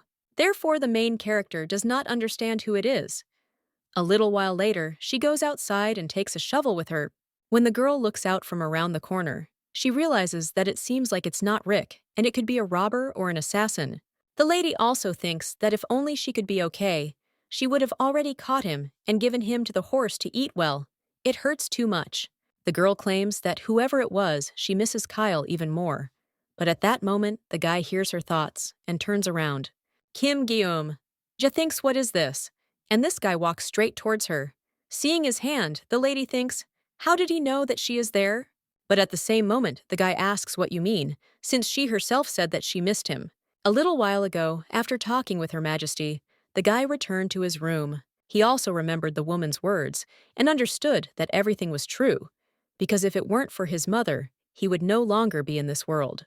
Like other brothers and sisters, the boy suddenly remembered his childhood. His 3-year-old half-brother sank into eternal sleep by drowning in a pond. He was there with the servants, so such a plunge into eternal sleep seemed. But is it possible that he begged to conduct an investigation? But no one listened to him, and when he came to the emperor, he spoke to him in his signature detached tone. The man claimed he was busy and suggested they talk later. The boy returned and waited for him to call him, but he never called him until the very moment of Andrew's funeral. Having lost her son, the Empress committed suicide. The emperor, in turn, quickly filled in all the missing cells with other puzzle pieces, and the following year, when Jimenez slowly sank into eternal sleep after drinking poisons, he found his mother, and was small and innocent, and she was the one who stood by his side. The woman then turned to the boy and asked who he was. The boy replied that he was Kyle de Biltheon, to which the woman replied that this was true, and he was the son of the emperor, and also the first prince in line to the throne. So what's the problem if Jimenez has entered into an eternal sleep? Because if he is sad, it will quickly pass. Let the boy remember that fame will give him much more pleasure. Then the young man could not ask her about anything, ask if she added poison to Jimenez's food. And a week later, Jimenez fell into eternal sleep. And the funeral took place in the imperial palace, according to all the rules and laws. Everything was repeated exactly, and no one except her mother was sad. Suddenly, a thought came to his mind. Would his mother be sad if he fell into eternal sleep? And even if he cannot live as befits a crown prince, and is also useless, will God not plunge his feet into eternal sleep? The guy thought that if only he had red eyes, they would love him a little more sincerely. People at that time whispered that, if you look at it that way, Princess Jimenez and Prince Kyle get along well. Someone else argued that since the guy is the first prince, even though he is young, he already has the pride that comes with his status. His Highness Kyle is the prince closest to the emperor, and the second prince still has no power. Someone asked if it was because he was small, and anyway, if you judge only by status, then the Valois are more influential. The guy understood that it seemed like he was the one who was born to be an emperor. Even if he doesn't want it for his mother and others, he is just a tool. The young man understood that he should not immerse himself in memories, because this was not appropriate for a future emperor. He also thought that everything was right, because if he did not become emperor, then there would be no one left who would love him. But at the same moment, he listens to the thoughts of the lady, who says that she is really sick, and it hurts so much that she misses Kyle. The girl thinks how sad it is, and understands that she had to be reborn and become a mirror in his room. After all, then she would be able to see him every day. Well, yes, the lady thought. Didn't she look too much like a pervert? Well, I thought, what about Togo? He probably doesn't hear anything like that. At this time, I think that if in this world there is at least one person who will love him, even if he does not become emperor. Now the main character in shock asks if this is really Kyle. Then he screams out. The blonde is a little embarrassed by this, and claims that the lady seems very surprised every time she meets him. The main character at this time is embarrassed and wonders if it is really Kyle, but she does not understand why he is there at such a time. The blonde guy at this time turns to the lady and claims that he heard she is sick. The main character thinks that, yes, and she is sick because of Kyle. Her heart hurts, and even on such a dark night, she sees only him very clearly. So the lady wonders if she is hallucinating. The guy at this time claims that he is right in front of her, so let the lady speak out loud. A little while later, the two are sitting down, and Kyle asks if the lady cut her hair. The girl asks if he noticed since it was Benji's work, because Mrs. Tilly said she had no work for a girl who couldn't read. Then it occurred to her to dress up as a guy, but she didn't expect that they would cut her hair so much. Kyle is surprised at this time, and wonders if she can't read. The main character is surprised by this, and wonders if Benji didn't tell her that she can't read. The blonde then asks who has been reading her letters all this time, and the main character looks away. After which, Kyle claims that it seems that the servants read them instead of her, which is why they did this to him. After all, he was served hard cakes and also dried ink. The girl asks if this is really so, since they all seem to be very good people. Well, at that very moment, the lady notices the pain in her leg and writhes from it. The blonde asks if something hurts her, but the main character doesn't answer, that she recently sprained her ankle. The girl also apologizes for the letters, And since she is unwell, let him ask her once. But Kyle leans over the girl's leg and offers to look at it. The main character is surprised by this. She also tells Kyle that she doesn't understand at all what he's telling her, and that her feet probably smell. The blonde replies that it doesn't matter, and the main character is embarrassed at this time. Watching the guy, the lady understands that, from above, he seems 20 times more attractive, and if she were taller than Kyle, she could look at him from this angle. The guy at this time turns to the lady and claims that people taller than him are a rarity. And the main character, in shock, asks why this voice is transmitting even such nonsense to Kyle. The blonde at this time is wondering how about hiding his thoughts, because after she changed into a man, it seems like she has become even more sticky. The lady asks if she really looks like a man, but then claims that it doesn't matter what she looks like because she is still very cute. Kyle says that it seems that she injured not her ankle, but her head. But the main character only asks if she is really pretty. Of course, Kyle is much more beautiful, and she, as it seems to her, is not ugly. The guy then just turns away and says that since she's so badly hurt, they should call a doctor from the palace. Kim Geumja replies that everything is fine, and she's just a guy working in the stables. The blonde claims that she is still his hostage until they reveal who she is, so the lady should be perfectly fine. The main character, in shock, asks if he is talking about this again, and she said that she is not like that. The guy also asks what happened to Kim Jum. The girl replies that this afternoon, Diep suddenly reared up and started running away. She tried to catch him, and he, probably recognizing the one who was feeding him, rushed towards her as if he was going to pounce and plunge her into eternal sleep. The blonde guy says that's why the lady asked to be saved. He also claims that people who feed you don't jump on you and want to put you to sleep. But in any case, it's good that only the ankle was injured. To which the lady replies that yes, and he adds that she was saved by Benji. He grabbed her in time and threw her aside. The guy then remembers what he saw during the day and says that it seems that he and Benji have become very close. The main character, looking at his face, is shocked and thinks, what kind of insanely unhappy, not languid look is this? If you ask where the golden mean is between languid and attractive, this will be her answer. The blonde claims that he is starting to develop an immunity to everything she says, and the main character asks if she can continue, if this is so, to which the guys answer that she should forget, because it meant something completely different. Kyle gets up and tells the lady to do this at least less often, because she understands how uncomfortable it is for him when during a meal, someone in his head starts talking about the golden mean between languid and attractive. The main character claims that she didn't think that he was hearing her voice, and thought that he was hearing it from somewhere outside and not feeling it in his head. At this time, the guy asks if all this was true, and if he didn't dream anything. Kim Gimja asks if he can give an example of what he heard, but the blonde only becomes embarrassed, and then says that it doesn't matter. The main character tells him to speak louder, and asks what he said, after which the guy cries out in embarrassment that she said that she loves him, and also said that he is handsome several times a day.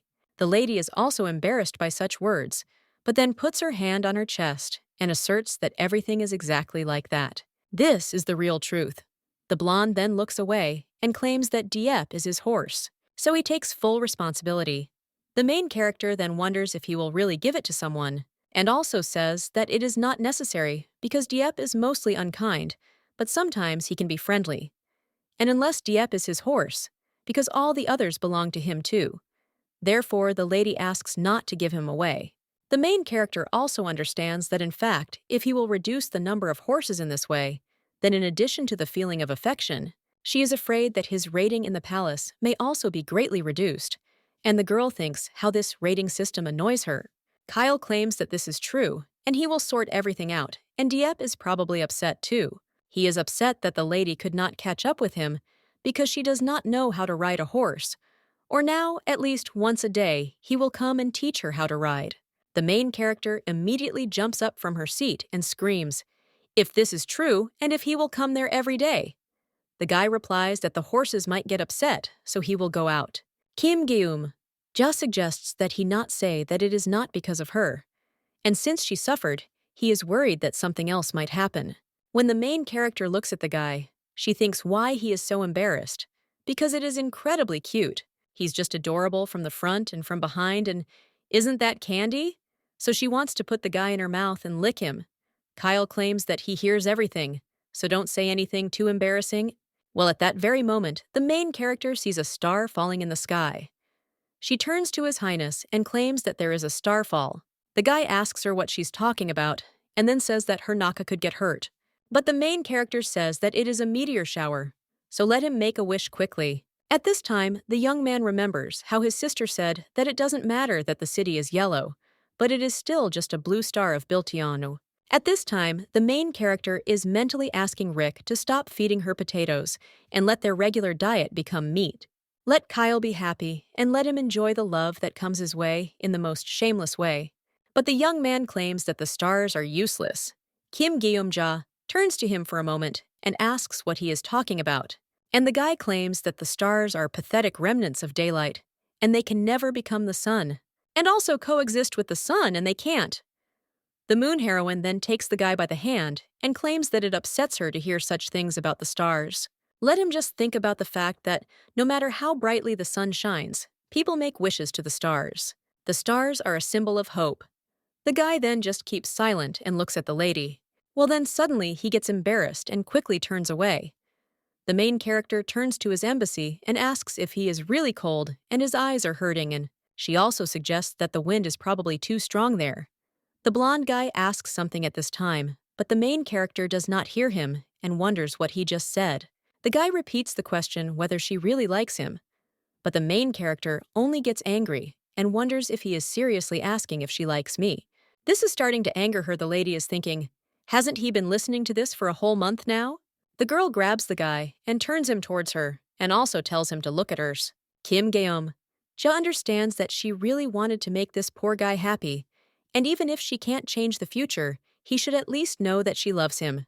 At least he shouldn't be lonely. That's what she was always thinking about. Well, now he's asking her if she really likes him. More importantly, he claims that he asked a question and wondered why the lady was not answering, and she realized that just looking at his face gave her goosebumps. At this time, the guy claims that she has become quiet and asks if she is really thinking about something again. But the main character grabs his face and claims that she will say it directly, without any intermediaries. The girl claims that Kyle is the best for her, and only he is truly the best. A little while later, a butler named Pell, who is the most important among all the ears of His Highness. He understands that His Highness has been acting very strangely lately. At one point, the blonde turns to the butler and also asks what kind of person he thinks he is. The butler understands that he is the kind who is capable of shamelessly rejecting the heart of a little boy. An unfortunate prince who suffers because of the Emperor Empress, brothers and sisters, and mercenaries. This guy is cold-blooded, and the butler realizes that he has a lot he wants to say, but he receives a salary from His Highness, so he cannot say anything else. Besides, His Highness is of course perfect. The guy is surprised by this and asks if Pell thinks so too.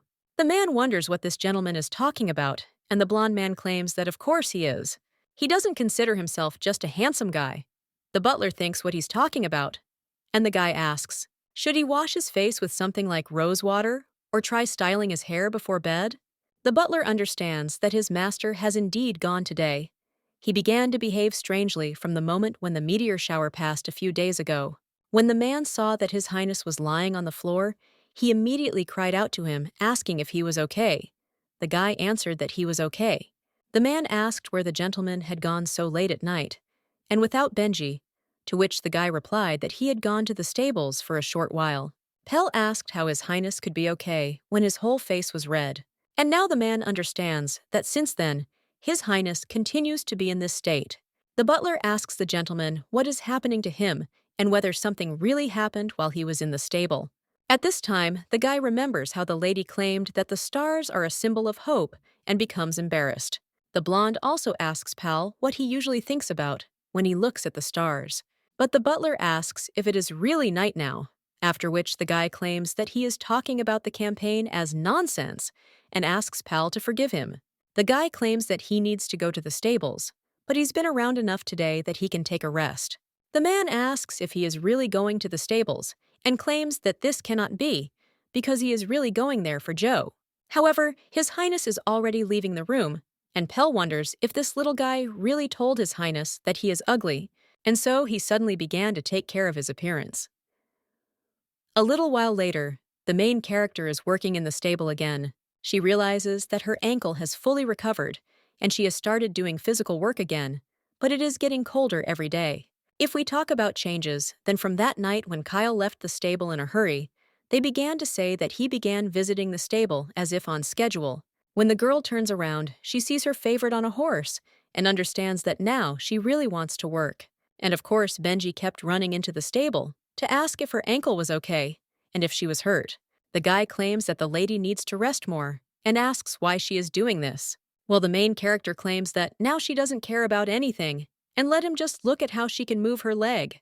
But the guy asks if she didn't say that she likes His Highness, to which the main character replies that of course she does, and she likes him madly. Benji claims that usually noble girls do not brag about their strength to the guy they like. But the main character asks if she won't die of hunger, if she lives like a noblewoman, when she has no connections, and her charm is in her vitality. Benji says that's it. And at that very moment, His Highness passes between them. He approaches Joe and claims that he has to go somewhere, so he won't be able to come to the stables for a while. Kim Gyum. Ja understands that of course when he is a prince, he is always very busy, and also wonders where he is going. The guy then says a little dejectedly that he is going to Hestain Kim Gyum. Ja asks if that is really the case, but she can't remember where it was, and she definitely saw this name in the novel, but she doesn't remember, and it seems like it was just a glimpse. The girl then asks, His Highness, what this place is known for. The guy replies that it is famous for its silk, and also asks if the lady really brought something to something. She answers that, no, well, she understands that they will remember that. In the novel, there was something important connected with silk. There was a rare type of ore that could not be taken out of the area where it was mined. The main character of the novel was named Issaka, who was a black-eyed prince. He brought this ore to Biltion, succeeded in trading, and announced his existence, which helped him take the throne. Orbsidal, a black and shining ore, was exactly the same color as his eyes. It seemed that the name of those territories was similar to the name of this ore. After which, the girl begins to say something similar to her brother in Korean, and the blonde just gets embarrassed and claims that if she suddenly wanted to call him older brother, it won't work. The main character is shocked and asks why she calls the prince her older brother, and of course, if the guy is handsome, then they call him Appa. The guy replies that it is not the case, and she was just trying to say something like that. But in any case, let her take care of the horses. His Highness also turns to Benji and states that he is going with him. But the main character asks if he is also going, and the guy claims that it is natural that he should go accompanied by a knightly guard. Well, he also understands that these two seem very close, so he can't leave them alone. But at that very moment, he notices the lady looking at him. The main character turns to His Highness and claims that he says so. But in reality, he's going with someone he hates, and he's just embarrassed to ask her to go with him. Kim Gyum. Ja realizes that her intuition works so well that at the company where she used to work, she had the nickname Kim Intuition. The main character now asks if she is right, but the guy turns around and says that it is time to do some trading, so he suggests that Benji go. Kim Gyum-ja realizes that he seems embarrassed because she hit the nail on the head, and it's so cute. After which, the ladies wish them a good trip. Several days have passed since Kyle and Benji left. The main character sighs and says that it is so empty there. Besides the fact that she was waiting for the prince to return, she had many other important things to do. Since she was very busy, time passed quickly, but she could not do anything about the emptiness in her soul. The lady wondered if the stables and fields were always so spacious. But at that very moment, someone turned to the girl, and when the main character saw this guy, she immediately screamed out who he was, but the young man only asked if she worked there. Kim Geum-ja answers yes and asks what happened. The boy then claims that his brother comes there for some reason, and the main character understands that if you take a closer look at this guy, his beauty is no joke and a wonderful future awaits him. The girl also asks if he has a brother, because if so, who is he? The lady understands that after Kyle left, the servants began to come to her to chat. The lady claims that she has learned the names of almost everyone who works there and asks the boy to say whose he is. But the young man tells the guy to stop talking. What will happen if he finds out? The main character gets angry about this, and the guy claims that instead he wants to ride a horse, and the main character thinks, that maybe it's worth it to hit him once.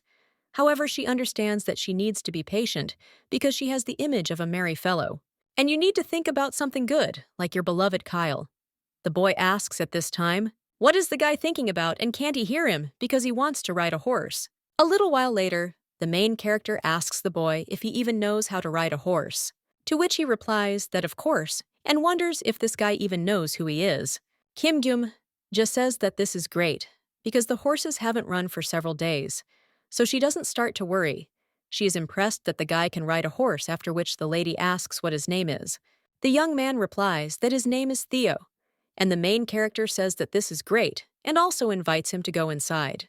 And even though it smells like manure there, if you get used to it, there is no problem with it. The girl shows the horses and calls each one by name.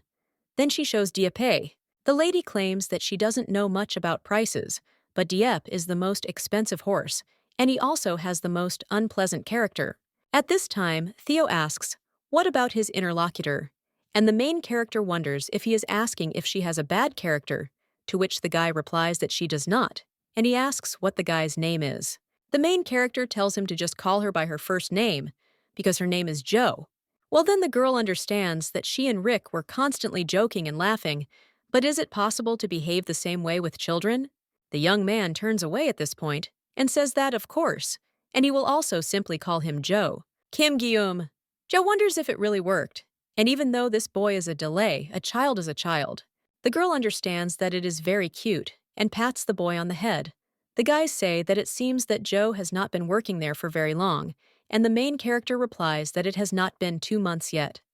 The lady also wonders why he asks, and the young man replies that it is because no one there is allowed to touch his hair. At that very moment, some maids scream out to His Highness and look for him. One of them claims that it is not there where she was looking, and the other one says that it is also not visible on the side where she was supposed to check. The woman claims that if he catches the eye of Miss Priscilla, then what will happen? But at that very moment, one of the maids sees His Highness. This guy is also known as the Underprince. He is Kyle's younger brother, born to Priscilla. Since he is the 5th in line, he is far down the line of succession. And what's more important, he's not red-eyed. His position in the palace is below the baseboard. He was even given such a humiliating nickname as a failed prince, and the only person who showed interest in him was Kyle. When the boy looked into his brother's office, the blonde insisted that everything was fine, and Theodore could come in. The boy then went to his brother's office and asked if he was still studying, to which he replied that only after finishing the academy could he take lessons on succession to the throne. Although Theo was small, he already understood perfectly well what situation he and his older brother were in. No matter how hard they tried, no one would notice anything. And although those above Kyle Paranagua occasionally laughed at him, the boy never stopped learning. Theo was very fascinated by his older brother, and one day the young man ran towards him with a chessboard. The boy ran into his brother's room and claimed that they had not played chess for a long time, so he suggested playing. Well, the blonde apologized and claimed that he had to go somewhere so they could play later. And from that moment on, there was no place for Theo next to his brother. The next day, the boy claimed that he had to go somewhere again, and whenever the boy came, his brother was always busy.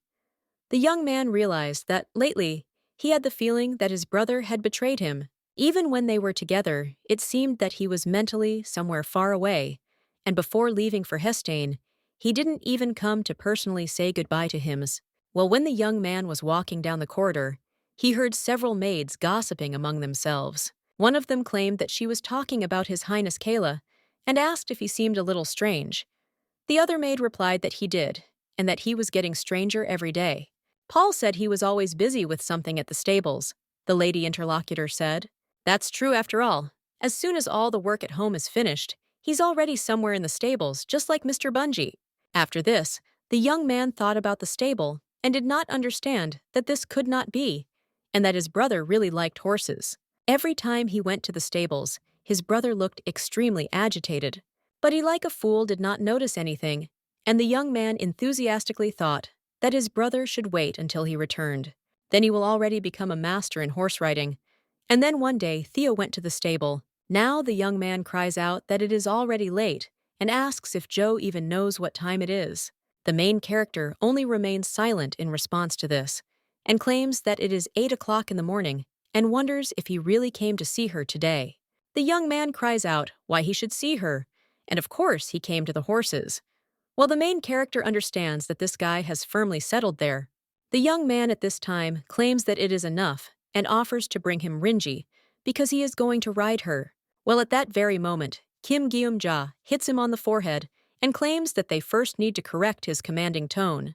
How dare such a mere boy talk like that to someone who is much older than him? The lady claims that she feels uncomfortable because it reminds her of the way her boss spoke to her. At this time, the young man wonders if she is talking about the boss and asks who he is. The guy also asks if anyone else came there and if she has a close relationship with someone. The main character understands that if you look at it like this, then after Theo started coming, the others stopped looking there. Apart from the time they ate, they couldn't even say hello to her. One day, the boy screamed that if the nanny found out that he was coming, everyone would be fired. The girl understands that lately this is their typical morning and probably everyone is busy. But at that very moment, the lady is taken out of her thoughts by Theo, who once again asks who the boss is. The main character thinks for a moment and claims that this is her boss with whom she used to work. The guy claims that she is some kind of bad person because he was told that you can't talk to your subjects in such a manner. Kim Gyum-ja replies that this is true because you have to treat them with love. But she also wondered who taught this boy. After all, he is a commoner. But the guy asked if she was really saying that he was just a person, to which the girl replied that neither she nor he had a last name. She was just Joe, and he was just Theo. The guy next to him wants to object, but stops and yells at Joe to think about it later. And now it doesn't matter, because he just wants to ride Rinji. The young man screams once again for Rinji to be brought to him, and the main character already covers her ears from this. She sighs and claims that just because it's him, she'll take the guy for a ride. But if the prince finds out about it, she's done for her. After this, the guy tells her not to be afraid and to hurry up. But the main character thinks that this boy is so small and already so manipulative, so she can't even imagine what will happen when he grows up. The girl takes one of the horses and claims that Theo has come to see her again. Well, then the main character thinks that she has a feeling that they forgot something important. At this time, a young man with black hair turns to Dolores and tells her to look, because there really is a palace there. But the girl tells him not to fuss, because when they enter the palace, those who hate him will be extremely surprised. And now it's really the beginning, so let Issaka control himself. When the main character is giving the boy a ride, she hears someone screaming at His Highness and asking where he is. The girl turns to Theo and claims that the prince who looked like him has disappeared somewhere, to which the boy replies that yes, it looks like that. The lady then claims that she misses His Highness Kyle so much. Theo asks if he says he misses hers, but Joe is not the type to meet him whenever he wants anyway. The girl claims that he simply does not know, that they are spiritually connected with His Highness. The young man wonders if she is talking about herself and His Highness Kayla. The girl replies that of course, and the guy asks if they both really think so. The lady replies that this is exactly how it is, because His Highness's face always turns red when he stands right in front of her. But the main character understands that in fact, she thinks he is blushing because he is embarrassed by her annoying thoughts. The young man remains silent for a while after this and claims that all this time he rejected any rumors about the wedding. Well, it turns out his preferences are like this. Kim Gyum-ja asks what he's talking about.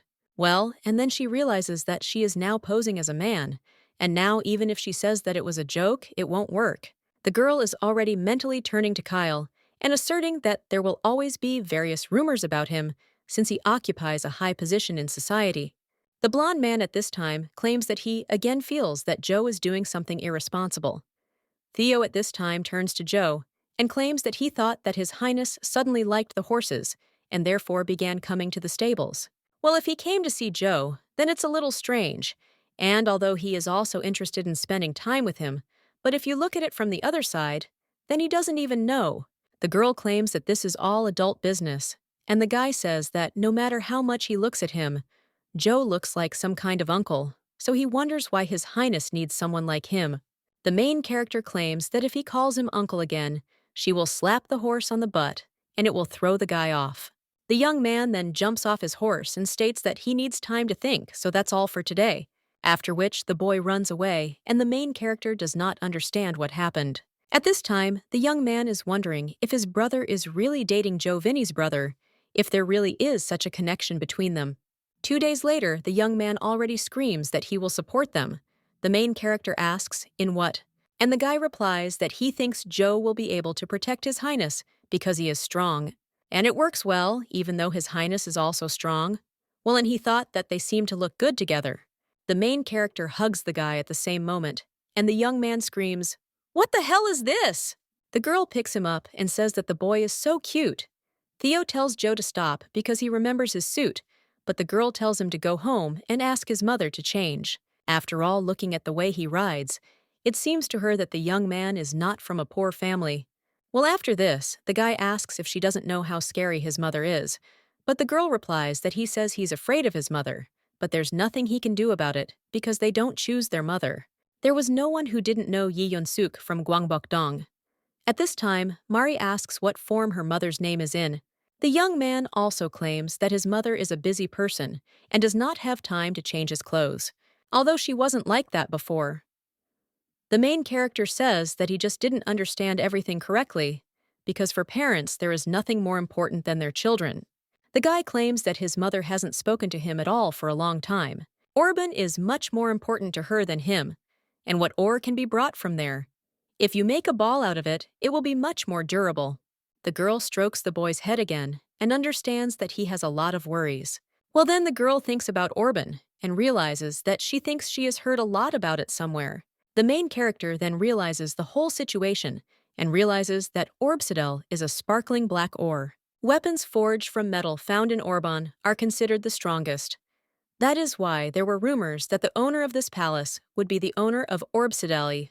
Although no one imagined that his water would end up in the Black-Eyed Plus, whose existence no one suspected he was the first to take possession of the ore and secured the support of the strongest Orban. The main character then grabs Theo and asks if the Black-Eyed Prince has arrived at the palace. The guy claims that it seems the rumors have even reached there, and in any case, he will soon be dead. Kim Gyum. Ja asks what he is talking about and why he thinks that this man will fall into eternal sleep, to which the young man replies that all those whose eye color is different are plunged into eternal sleep, and he too does not know when to plunge into eternal sleep. Kim Gyun. Ja asks why he speaks like that, and what difference does it make what color his eyes are? And the guy replies that she is dating His Highness Kyle, so it seems that Joe really doesn't care about the color of his eyes. When the main character looks at this guy, she is surprised. She realizes that his expression reminds her of someone. The young man at this time claims that they say the Black-Eyed Prince is the child of Her Majesty Empress Luigi Anne. When he arrived, he brought with him a scarlet badge with a hawk on it, and although His Majesty did not seem to show much interest in it, he also asked if the guy was his son, to which the young man enthusiastically replied that he was Z. The man also said that he looked a lot like Luigi Anne Dam. I was expecting His Majesty to tell me that meeting him was a great honor for him, and the Emperor claimed that how the guy proudly holds his sword right in front of the Emperor also reminds him of her. The young man here claims that he got it from her.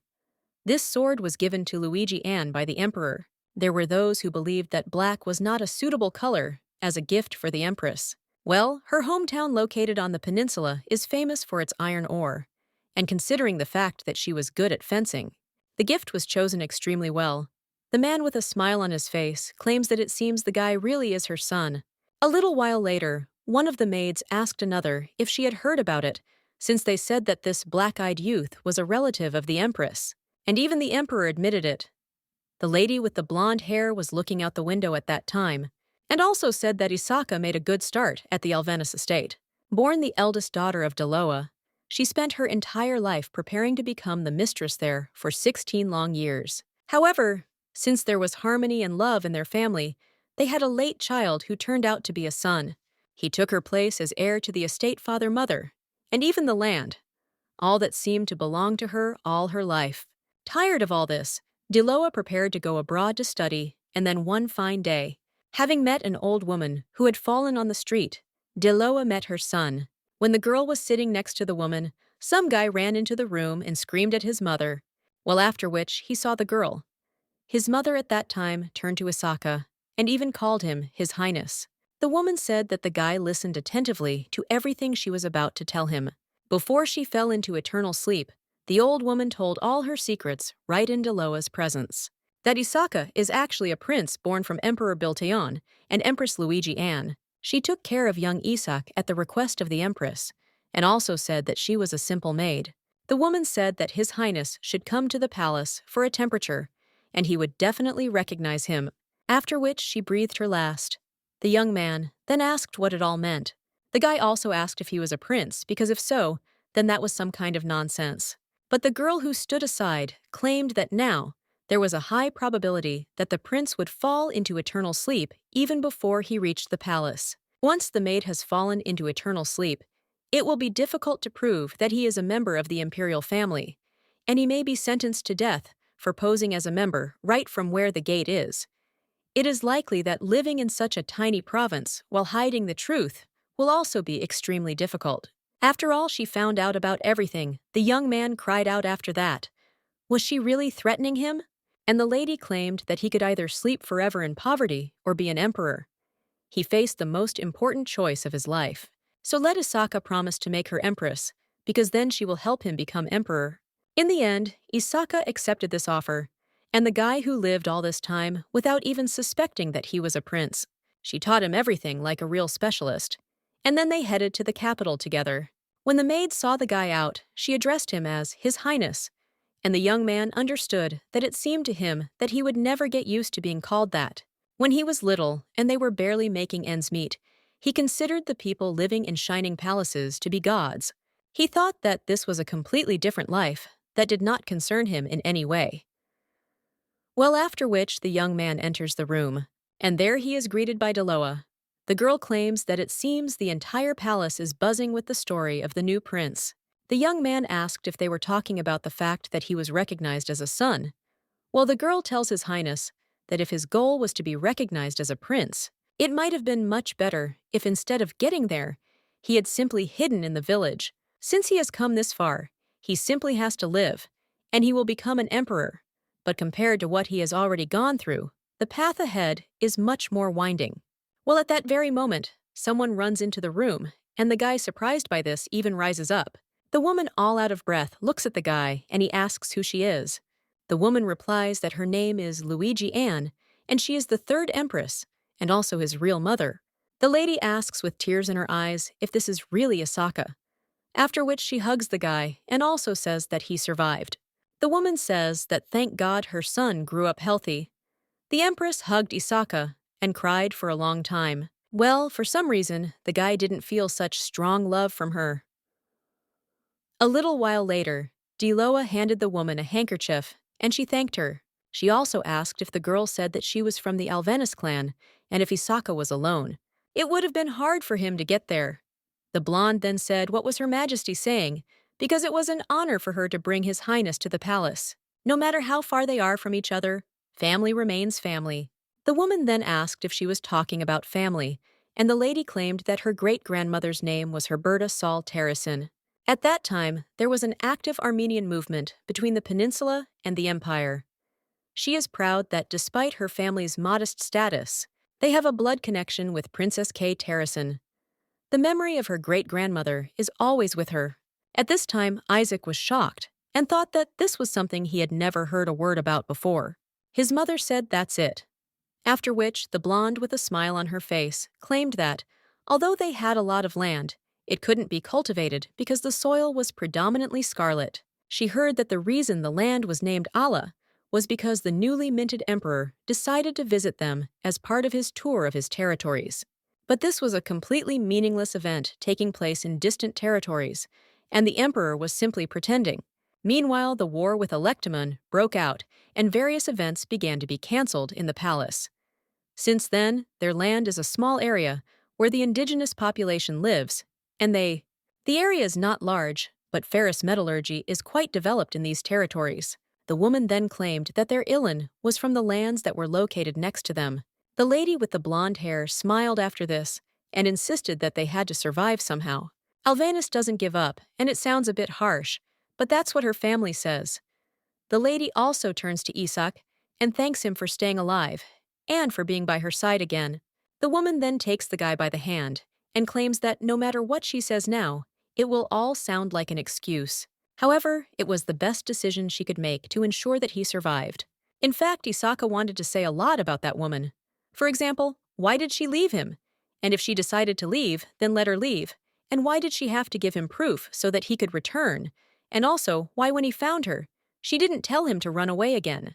However, the guy could not utter a word, leaving all these questions hanging like a heavy burden on his heart. A little while later, when the guy was heading down the corridor, someone turned to him and said that His Highness had tried well. So let him try to continue to say only what was necessary. The guy understood that it was Deloa. He turned to the girl and claimed that everything else was unimportant, but asked, could she just call him by his name, as she had before? The lady put her hand on the young man's face, which surprised him. While the girl claimed that if he wanted to continue to remain stupid, he should return to the back streets of Alvevenus, and also let him try to have a good rest today. The girl understands that everything is going according to plan. Well, the only problem is how well Issaka will play his role. And even though he doesn't have red eyes, if they can bring Orban, they won't be able to not recognize him. After some time, Prince Issaka will appear to the people as the black-eyed prince who captured the Orban deposit. Kyle must have felt so left out, seeing his younger brother, and black-eyed being recognized by the people of their empire. Now the main character screams that she can't cry and that it's forbidden. The girl realizes that she completely forgot about it, and she did promise to make Kyle happy. It's amazing, but the lady completely lost these developments of the novel's plot while enjoying her talent for caring for horses. And she seems to be really stupid, so the girl thinks what to do if Kyle gets hurt again. How will she be able to look at the tears that will flow from his huge, beautiful eyes? At this time, Theo turns to Joe and asks what he is thinking about so seriously.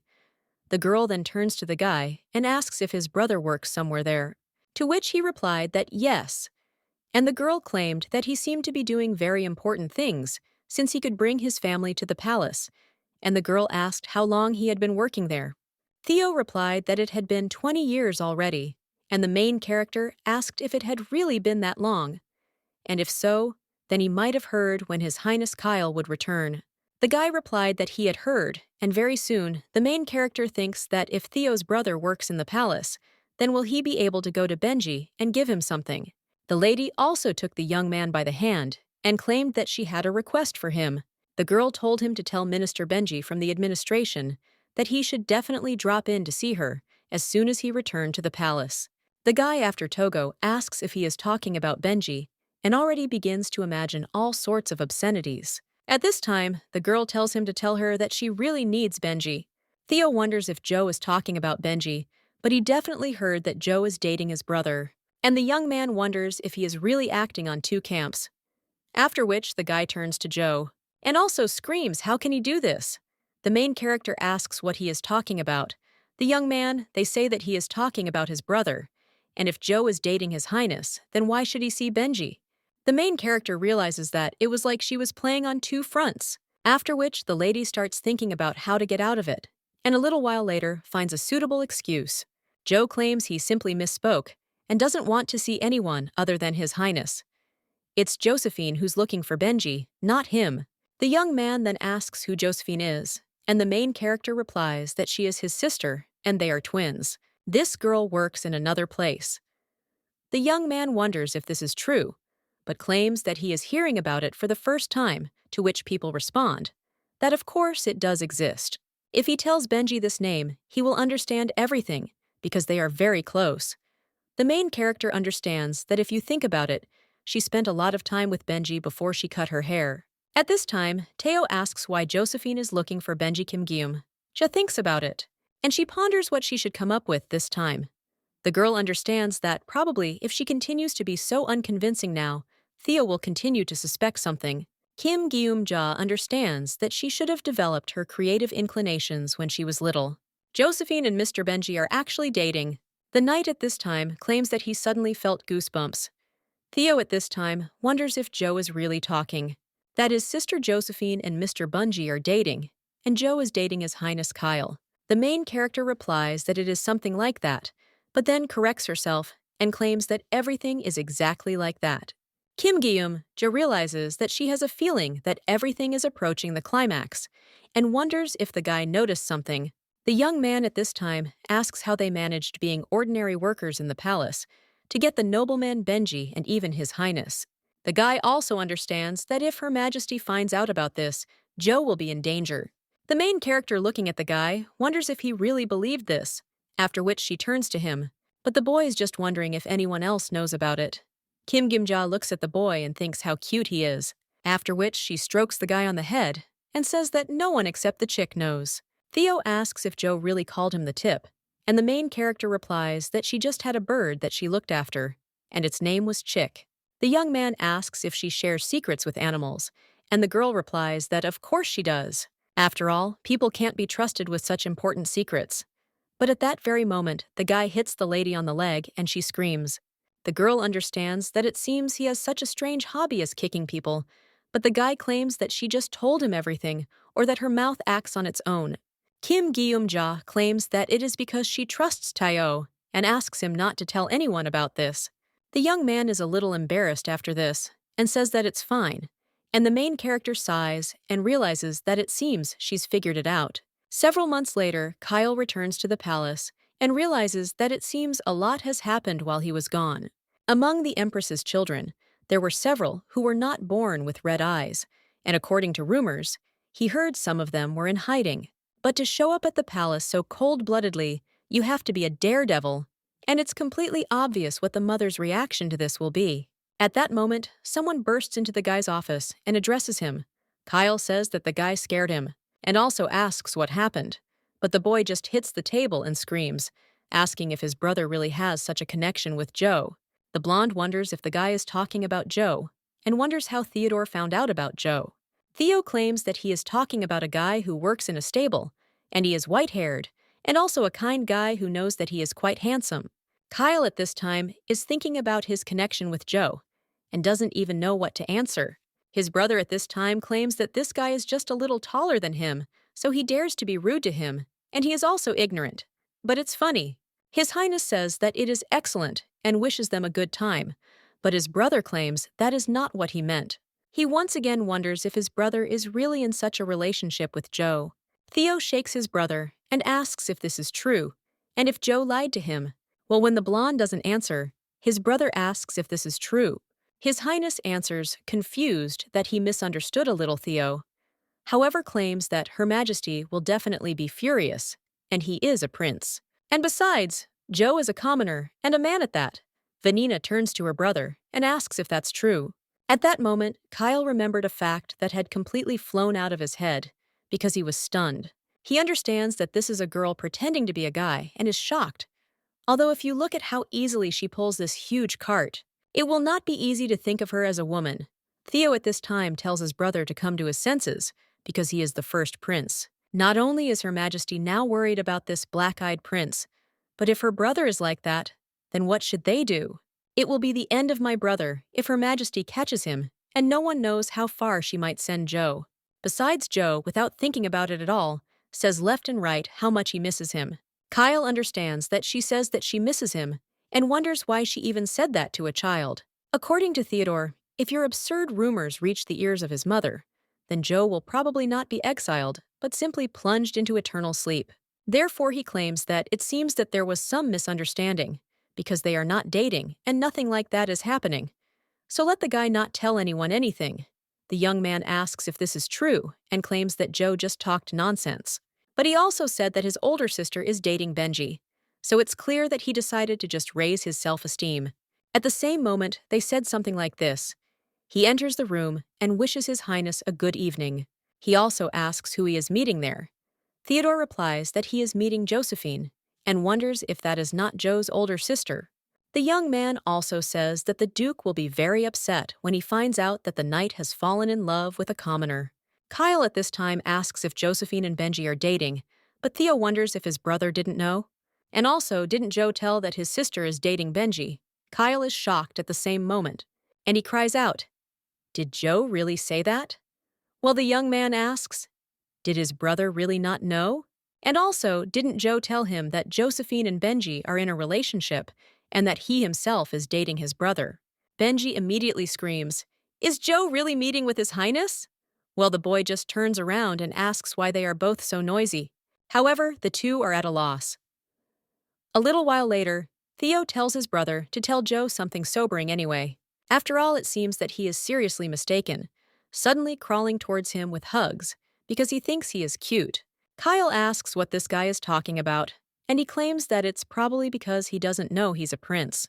And he also thinks that Joe is a good guy, and he can certainly tolerate this a little, but in reality, it doesn't spoil his mood. The blonde understands that everything is clear, and while he was gone, it seems the girl got closer to Theodore. Well, this happened in such a short period of time. And if this is really so, then he can lose her Teo. At this time, he claims that this is the first time a person hugged him like that. And he doesn't even know, even though he doesn't like it when people treat him like a child. The boy turns to his brother and asks if he too would not like it if Joe treated him like a child. Well, when Theo looks at his brother and asks what happened, he remains silent. The blonde only smiles in response to this, after which he asks Theodore, "Are they the same thing since he's dating Joe and his brother isn't?" Theo is confused by these words. Kyle claims that this is true because they are in a loving relationship and his brother and Joe are just friends. So how can they be on the same level with him? Theo claims that his brother just denied it, and the guy replies that it was because he was afraid that his Joe would be in danger. Theo knows their mother's character well. Benji is interrupted by His Highness at this time, and he asks if they should send the silk and wine that they gave him in Hystane to Her Majesty. The guy replies that he will give it to her himself, and at this time, Theo remembers something and turns to Benji. He claims that Josephine asked him to give him something. The guy asks if it is really for him, and the young man claims that she said that Benji would definitely come at night. Kyle is watching all this at this time, and Theo claims that if his brother is going to see Her Majesty, then he should hurry. But the blonde replies that no, because only at night. Theo claims that Benji needs to deal with matters related to returning from Hestine. And why would my brother date Josephine when he's dating Joe? But the blonde only asks once again whether she has already invited him tonight, after which he turns around and says that Theo is right. The young man at this time also asks his brother if he and Joe have ever hugged. After all, every time he comes, Joe climbs up to him with a terribly happy face and hugs him. These two, hearing this, are terribly jealous, and the young man claims that the lady says that he is small and cute and almost kisses him, and he constantly strokes his head. The blonde claims that Joe confesses to him every day. But before he can finish, Benji suggests that His Highness go quietly. However, the blonde screams that Joe told him that he wants to always carry him with him in his pocket. Benji realizes that he just wants to get out of there. But Theo decides to irritate his brother and asks him if Joe told him that too. The blonde asks if he really told the guy this himself, to which he replies, of course. And he remembers how the lady said that the young man was so tiny that he could fit in a pocket. Theo also asks his brother if Joe personally didn't tell him anything like that. The guy replies that of course he heard this from him personally, and Theo claims that it seems that Joe does not have any special feelings for his brother, judging by the fact that he told him all the same things. Or maybe he likes him as much as his brother. The blonde screams that everything is not so at all because he is talking about it. Benji turns to His Highness a little worriedly, after which the blonde wonders why he is so angry now. Is it because Joe, who seemed to be in love only with him, turned out to be saying similar things to Theodore? Or maybe it's because this insidious gray-haired disgusting pervert is also encroaching on his younger brother. After which, the blonde asks his brother for forgiveness for being too loud. And when he gets to know Joe better, he will understand that he is a dangerous person, so let him be careful at first, too. Well, yes. He claims that if his brother never hugged him, then how did he understand that it was dangerous? The blonde replies that he knows everything, and let Theodore listen carefully, because Joe is a very cunning person. While the young man cries out that it doesn't matter, and that he still communicates with him closer than with his brother. Even though he sometimes acts like a grandfather, they are still close. The blonde wonders who this guy is so stubborn after, and Benji turns away and laughs. But at that very moment, the two turn to him. A little while later, Theo claims that it turned out that these rumors about the relationship were nonsense, and he is sure that these two will soon break up, but he still won't tell anyone anything about his brother and Joe, and will also keep Benji's relationship with the commoner a secret. Well, at that very moment, the blonde hears the thoughts of the lady who says that she misses Kyle very much. The lady also wonders how it happened that even his name is too cute. The girl understands that she wants Kyle's beautiful face to always be before her eyes. And it was necessary that Kyle's ankle be injured, not hers, because then he would have to immediately take off his shoes, and she would be able to at least look at his feet, and she doesn't want to do anything at all, because she can't see his face. After which, the blonde turns to his brother and claims that Joe loves him so much, that seeing his face as he speaks is the joy of his whole life. He even likes his legs, and the guy can't even imagine what amazing confessions. Benji immediately closes His Highness's mouth and says, "That's enough," but the guy continues to listen to the voice of the main character, who asks if he can hear her voice. She also addresses Kyle, who is tired from a long journey, and claims that she misses him, and also claims that Kyle, who is always a little nervous, must be so attractive. Benji says that as he sees it, His Highness is very tired. The main character continues and claims that if Kyle has something to say to her, then let him come to the stable quickly, and also ask if his butt hurts too much from having to ride for a long time. Because if it hurts, then what should he do? Because it is priceless. The girl also apologizes and claims that it would be great if it didn't fall out of her mouth. But in any case, let Kyle come to her at the stables, because she won't do anything strange. At the same moment, the boy bites Benji on the hand and screams to his brother that Joe is constantly thinking about him. But the young man asks how his brother can know about this and what exactly he thinks. The guy claims that he cannot tell him about this, and when his interlocutor asks why, he answers that minors cannot hear such things. And Joe, of course, always has a lot of strange thoughts, but he always thinks about him. Theo claims that it is in his brother's imagination, but the blonde claims that Joe wants to be reborn and become his lips. That's what this man is like. And besides his ass. Well, also at that moment, Benji closes the gentleman's mouth and claims that now it's really necessary to stop.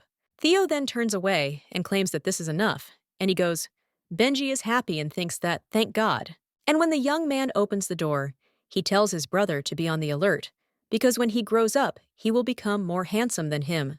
When the guy leaves, His Highness says that Benji can stop holding his mouth. Benji apologizes and removes his hand, and the blonde asks what these rumors are about him dating Josephine. Benji replies that he thinks he made it up on the spot because he was afraid of being caught.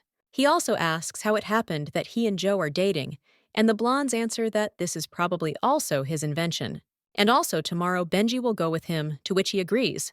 Kyle, you understand that if you think about it. Now he was too excited and acted very childishly. The main character at this time was sitting on the Sion and thinking about her leg. The lady understands that she had to rethink and identify herself in the new world. While reading the novel, all the events seemed so grandiose, but even if something seemed so important to her in the novel, it was simply because the writer wanted it. Everything that happened in the castle was just a story about a very distant country. The lady also understands that she asked them to come, but wonders why there is no one. Well, at that very moment, someone says that this is where her legs have taken her, and wonders where she is at all. When the main character looks at this lady, she realizes that she has eyes that sparkle like emerald and golden hair. Well, that's why the girl understands that it was Doa Alvevenus, the main character of the novel, that was the masterpiece of her whole life, who spoke to her. Doa Alvevenus is the man who, with his coolness and wit, pulled Issaka out of the dark corners and made him the emperor of an entire empire. She is the protagonist girl who shook up the fantasy world and drove all readers into despair. And now this girl is standing right in front of her and smiling. The lady with the blonde hair greets, and she claims that she has poor vision at night, so she seems to have gotten lost, and also looked like a color and went straight there. Kim Gyum ja asks why the madam is walking alone without a single maid, and Doa asks if the guy really knows her. The main character asks if she is not Miss Doa Alvevenus, because he has heard a lot about her. The girl wonders if the guy really came from Alvevenus, and the main character screams that no, that she thinks the same thing who stopped talking to her. Well, at that very moment, the lady takes her by the cheek and claims that everything is fine. In this post, the guy is not afraid and will tell her. The main character claims that she heard that the new prince arrived with a miss from Alvevenus, because it is being talked about everywhere. Kim Gyum-ja also thinks about what to do if Uni seduces her. Doa claims that if a guy talks about a new prince, then rumors in the palace spread really quickly. Kim Gyum just says, what can you do? It's a madame. Well, her interlocutor claims that this madame is also interesting. The main character at that very moment screams out how the lady knew that she was a girl. Deloa replies that anyone will understand. And are there really such fools who do not understand this because of short hair? Kim Guillaume-ja replies that no one actually understands, and the woman claims that they are all fools. And from whatever side you look at it, the girl is very nice. Deloa is also interested in whether the lady cut her hair in order to get a job. The main character understands that, as she heard earlier, this lady is kind to those who are lower in status. Kim Guillaume-ja also thinks what to do, because she likes this girl so much. And this is exactly what the one who, as they say, remains an aristocrat looks like, even when he hangs upside down from the back of a carriage. This is the kind of person who will not become an empress. Deloa asks how the lady is doing, and she replies that her name is Jo. The blonde asks if this is true, and the main character replies that it is, and suggests that the lady simply call her Jo. Deloa claims that this name sounds so sweet. The main character almost goes blind from this nobility, and she realizes that she wants this lady to stroke her head for the rest of her life. Well, then the girl realizes that she needs to come to her senses because she is the biggest threat to Kyle. Well then, Kim Guillaume-ja wonders if this girl is really threatening him that much. Who cares if Issaka becomes emperor, and wouldn't Deloa just let him and Kyle escape if they helped her where Alieva reigns Issaka as emperor? At this time, the blonde wonders if Jo will take her to a separate palace, since His Highness Issaka has still not been allowed to move into the main building, after which the girl agrees, and a little while later, she is already leading the lady. Kim Guillaume-ja understands that in a few weeks she will probably not be able to go to Orban with Issaka, and the palace will no longer be needed, so she needs to tell Kyle to go to Orban first before that.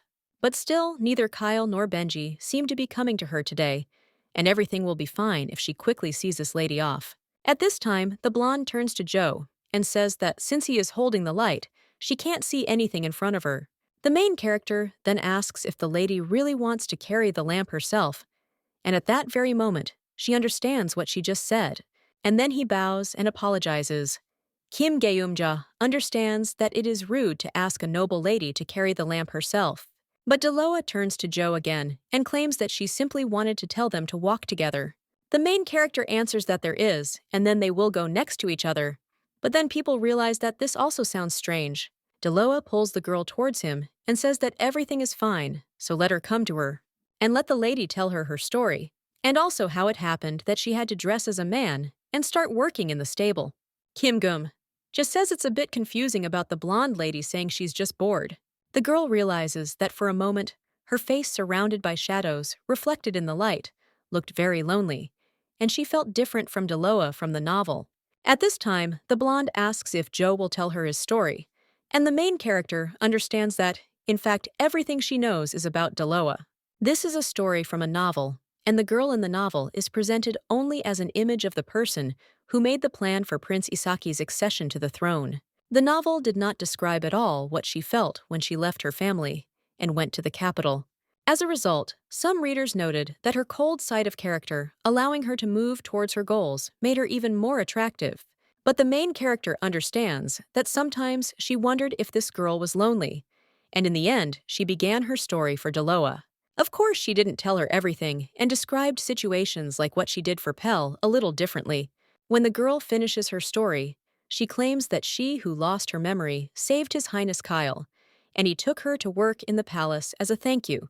Deloa asks why the girl then works in the palace and in its farthest part, and the main character replies that this is all because there was no work in the palace for a woman who couldn't read, and so she dressed as a man and went to work in the stables. But if you are a man who also cannot read, there will still be work for you. Deloa realizes that this is true, and Kim Guillaume-ja realizes that her story makes her believe that she really is an unfortunate girl who has lost her memory. And if she had such acting abilities by high school, she would have definitely dropped out. The lady with the blonde hair then takes Jo by the hand and offers to teach her to read. The main character is shocked by this and wonders why Miss Deloa is doing this to her. Because for her, only Kyle exists. The lady with the blonde hair is looking for a twig at this time, and when he finds it, he begins to draw something on the ground with it, and also tells the lady to look there, because she is about to write her name. The main character looking at this claims that her name looks like an earthworm, and Deloa smiles at this. The lady apologizes and claims that she is not laughing at Joe and was simply amused by her reaction. The main character looks at the girl and admires her, after which she even says that Miss is so beautiful. Well, then the girl claims that she doesn't know etiquette very well, and perhaps peasants shouldn't be told such things. The blonde replies that it's not that, and she was just a little surprised by the lady's strange expression. The main character replies that she is partial to beautiful faces, and her interlocutor asks if that is why she works in the palace of His Highness Kyle. The lady also claims that if Joe suddenly finds it hard to work in the stables, then how about working as a maid in His Highness Issaka's palace? Even though the work is not easy, it is still more uncomfortable than in the stables, and it would be great if they could see each other more often. Kim Guillaume. Ja thinks how sweet this lady is, and it seems to her that if they melt the sugar one piece at a time and then let the resulting caramel harden, then they will get Miss Deloa. While the girl still asks for forgiveness and claims that she thinks it's impossible, Diola asks why. And the main character replies that it is because she is satisfied with everything. The blonde, after this summary on her face, says that that is it. A little while later, they are already approaching the palace, and Diola thanks the girl for seeing her off, and also states that she also needs to hurry back. The main character says that she listens to Madame and let her eat more of all sorts of goodies, and also thanks the lady for teaching her the letters, even though she couldn't remember everything. She has memory problems. But in any case, she is very grateful to her for the lesson. When the main character returns, she wonders if she made a mistake somewhere, but she couldn't even imagine that Deloa would offer her a job. Well, even though she is extremely sweet, her original goal was to make Kyle happy. Therefore, in the lady's thoughts, she wishes that he would laugh more often and enjoy life, because she wants to make him her beloved person. To do this, you need to make sure that everything doesn't go according to the plot, and the girl thinks about whether Kyle should meet with Count Orban before Issaka's. Well, then the girl wonders what should happen next, according to the plot of the novel. At a social event, Issaka, who is ridiculed behind his back and has dark eyes, accidentally drinks a poisoned glass of wine. Even though everyone knew that Sienna had added the poison, Deloa was furious because she couldn't do anything about it. A few days later, Issaka approached Benji. Well, then the lady thinks, is this really wrong? And was there some other event between this? But she can't remember what it was. The lady also understands that she must have forgotten, because it was very insignificant, while the fifth prince was immersed in eternal sleep. In the imperial palace, everyone sighed and hushed up the matter as quickly as possible. But in the novel, there was a scene where Issaka was shocked. The girl understands that she doesn't know the name of the fifth prince, and it seems that he has never appeared in the book before. Well, it seems like it won't be something important. But when these two come to the stable, she immediately needs to tell them to go to Orban. The girl saw Dello off and returned to the stables, but the night was approaching, and no one came. The next morning, the main character is walking around in a rage and wondering if this little brat Theo can't convey her request properly. It's probably because he's small, but she did ask him to pass something on to his brother. The boy says that he is already quite grown up, but in fact he is still quite a child. At the same moment, someone greets Joe. The main character immediately turns around and screams, "Is this really Madam?" The lady with the blonde hair smiles and asks if Joe is feeling well this morning. Kim Gimja then becomes embarrassed. She thinks that when she sees her in daylight, she realizes that she really is a beauty. At this time, the blonde turns to Joe, and the main character asks what is going on, but the lady replies that she is drooling. Kim Guillaume. Jo wipes it and claims that it is because of the strong influence of poisoning. It seems that winter is already near. Deloa says that everything is clear with Joe. While the main character claims that if Madame were a little less beautiful, she would also be more careful. Well, she is just perfect. Deloa smiles and claims that Joe is such a joker. Kim Guillaume. Jo asks if the lady thinks she's joking, and if no one has ever told her how beautiful she is. It seems like people like that have no eyes at all. Joe says that the lady is truly the most beautiful of all the people she has ever seen, and even much more beautiful than the character in any role-playing game. Well, when the blonde asks who this character is, the girl thinks that language is her enemy. After which she even claims that a long time ago in the area where she lived, there was a clan called that. The people from this clan had no money, no status, and nothing at all, but they were all incredibly beautiful. That is why they became the standard of beauty, and people on its lands, every time they saw something beautiful, said among themselves that this person was like a character's. Well, then the main character suggests the lady not to stand there and go inside. The blonde replies that, no, and everything is fine, because she came because she wanted to give something to Joe. After which, the lady hands her a book, and the main character asks what it is. Deloa replies that it is a book of fairy tales, and she brought it to Joe, because she said that she cannot read and is afraid that others might ignore her. Kim Geum. Ji immediately thanks the lady and cries out that she will treasure this like the apple of her eye. The blonde says that it is good and she will drop by to see her again sometime. When the lady leaves, the girl realizes that Miss Dello is just something. She has such a kind heart, such a kind voice, and also does not have a single flaw. The lady with the blonde hair at this time turns to her maid, and when you respond, then Deloa tells her to find out if this character really existed. The girl thinks how dare Joe lie to her because she told her last time that she lost her memory, and she won't tolerate anyone putting even straws in her wheels, so it seems that she and Joe won't be friends because she hates liars. A little while later, the main character is eating and realizes that today they have steamed potatoes again, and so the uncle thinks when they will be given meat, let them use physical force after all. And if Deloa comes again and brings her a book, well, she has no idea what it's about. After all, no matter how you look at it for her, it's still like some kind of painting, and she doesn't understand at all what's written there. But Miss Deloa is completely different, and it seems that when she was just born, she already knew how to talk. Since they are all characters in a novel, no matter how hard she tries, she cannot address Kyle as you. But with Miss Deloa, it's different. At that very moment, someone approaches the lady from behind and asks if she really has a book there. The main character only screams that Rick scared her, and she can't be so silent. The man claims that if he had made noise, Joe would have been even more scared. So what a fool he is. The main character tells him to just admit that he is wrong, and also to look, because he is simply poking him with his age. The man then takes the book and asks if it really contains fairy tales, and if the guy is at the age to read such things. Kim Guillaume-ja tells him to give the book back and asks why the man takes other people's things. But he says that there is no need to raise your voice at him because sometimes the guy forgets himself and treats his elders disrespectfully. The main character then says that Rick doesn't respect anyone at all and asks what's wrong with Togo. Well, the man claims that he's been groveling in front of that kid, covering him with blankets at night, so he doesn't freeze. And that's what he gets in response. Kim Geum-ja says that of course he covers him, and how many times he almost fell into eternal sleep from frostbite. Rick asks if he really wants to sleep in the barn. But at that very moment, the book slips out of his hands and then flies towards His Highness, falling on his face. These two hear sounds and turn in the direction from which he came. Rick, realizing the situation, immediately says that he has such a thing there. It's something urgent, so he has to go. Kim Guillaume-ja thinks, what kind of Murphy's Law is this? And the blonde man with a smile on his face claims that it seems the lady is in a simply wonderful mood. The main character addresses His Highness and greets him and also states that she is very glad to meet them. Kyle claims that she said that she had an emergency department there for them, and he didn't think he would get such a warm welcome. Well, when the lady looks at her favorite, she asks, His Highness, how is this possible? Because he is beautiful and even has scratches on his face.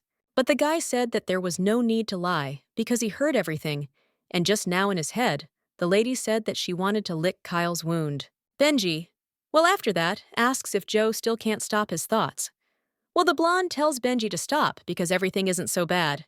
The guy wonders if this is really true, and the main character claims that even though everything is so bad in this life, next time, she will lead a healthy lifestyle.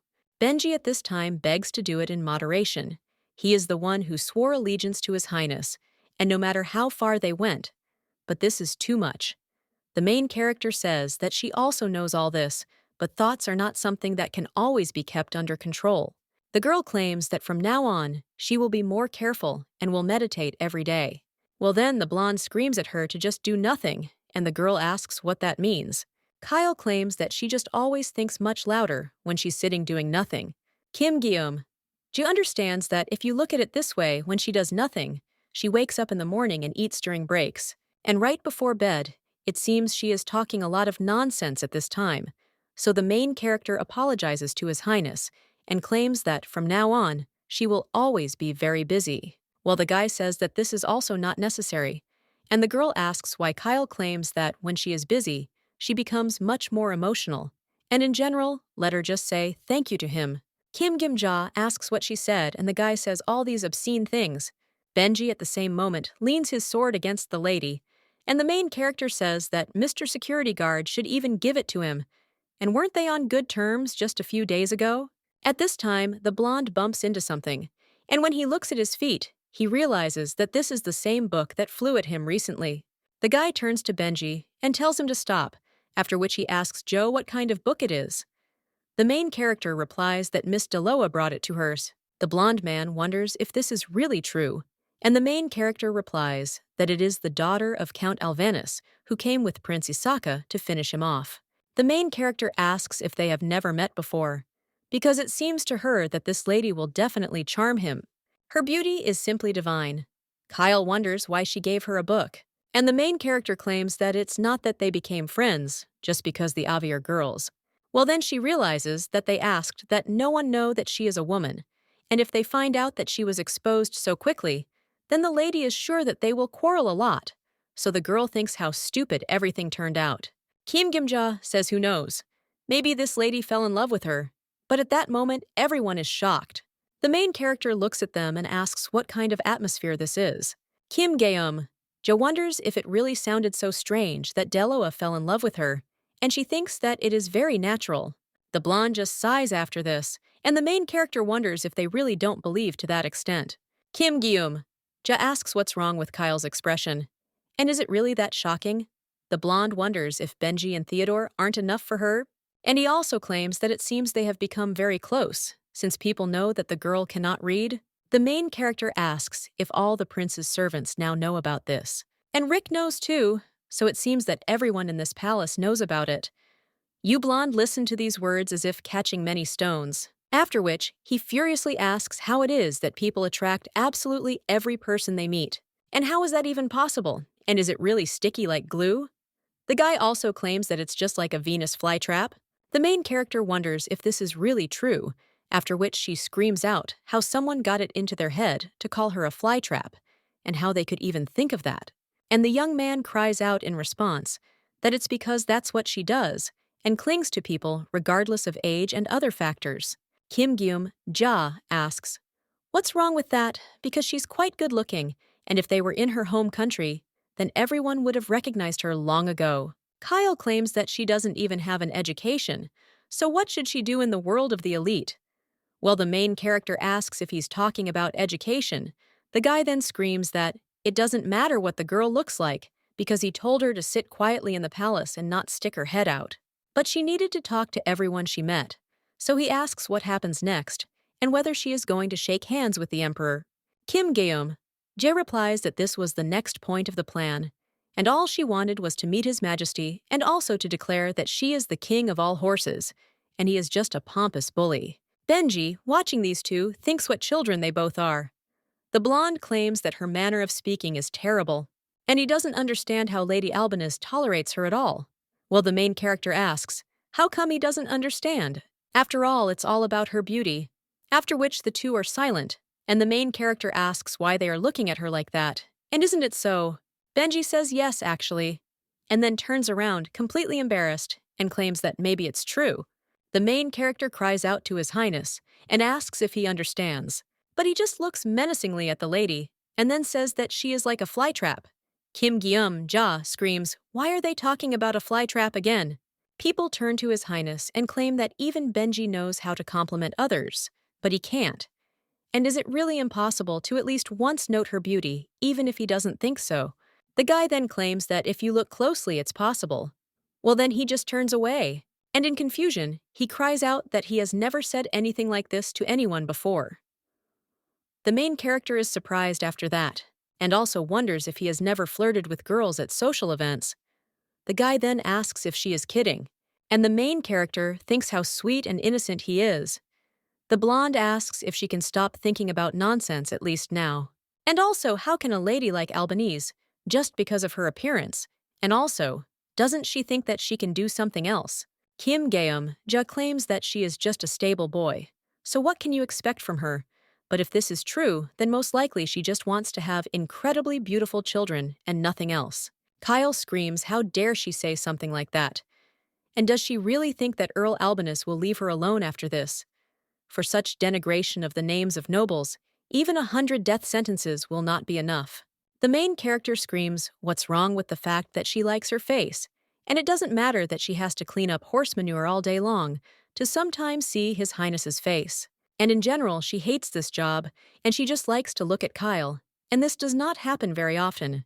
But she wants to see His Highness's face every day, and she also misses him so much that she wants to fall into eternal sleep. The guy is only embarrassed by this, and the main character looking at him is shocked. She immediately grabs Benji and screams that they need to immediately gather all the artists in the palace. After all, you just need to look at the face of His Highness, because this face, which contains the alienation of the whole world, is beautiful, as if he had absorbed all the best into it. It is a perfect combination of warm and cold, so it is obvious that only angels can create such harmony. It is too beautiful to be enjoyed in person, and this face should be placed on top of a palace for all to admire. Well then, the blonde screams that it's enough, and the girl realizes that she's about to faint, because that face is just wonderful. Kayla needs to be preserved and passed down from generation to generation as a cultural heritage. Well then the girl thinks that there is no preservation, because she is there anyway, only to have fun, so she will just stick to him and enjoy the moment. Benji tells Joe to stop drooling and get down to business, and also tells him why he needed to meet with His Highness. The main character understands that she was definitely going to tell him something important. Kim Gyumja claims that so many days without seeing His Highness almost knocked out her memory. The lady also wonders where he went a few days ago. The guy claims that he still suspects and asks why such questions.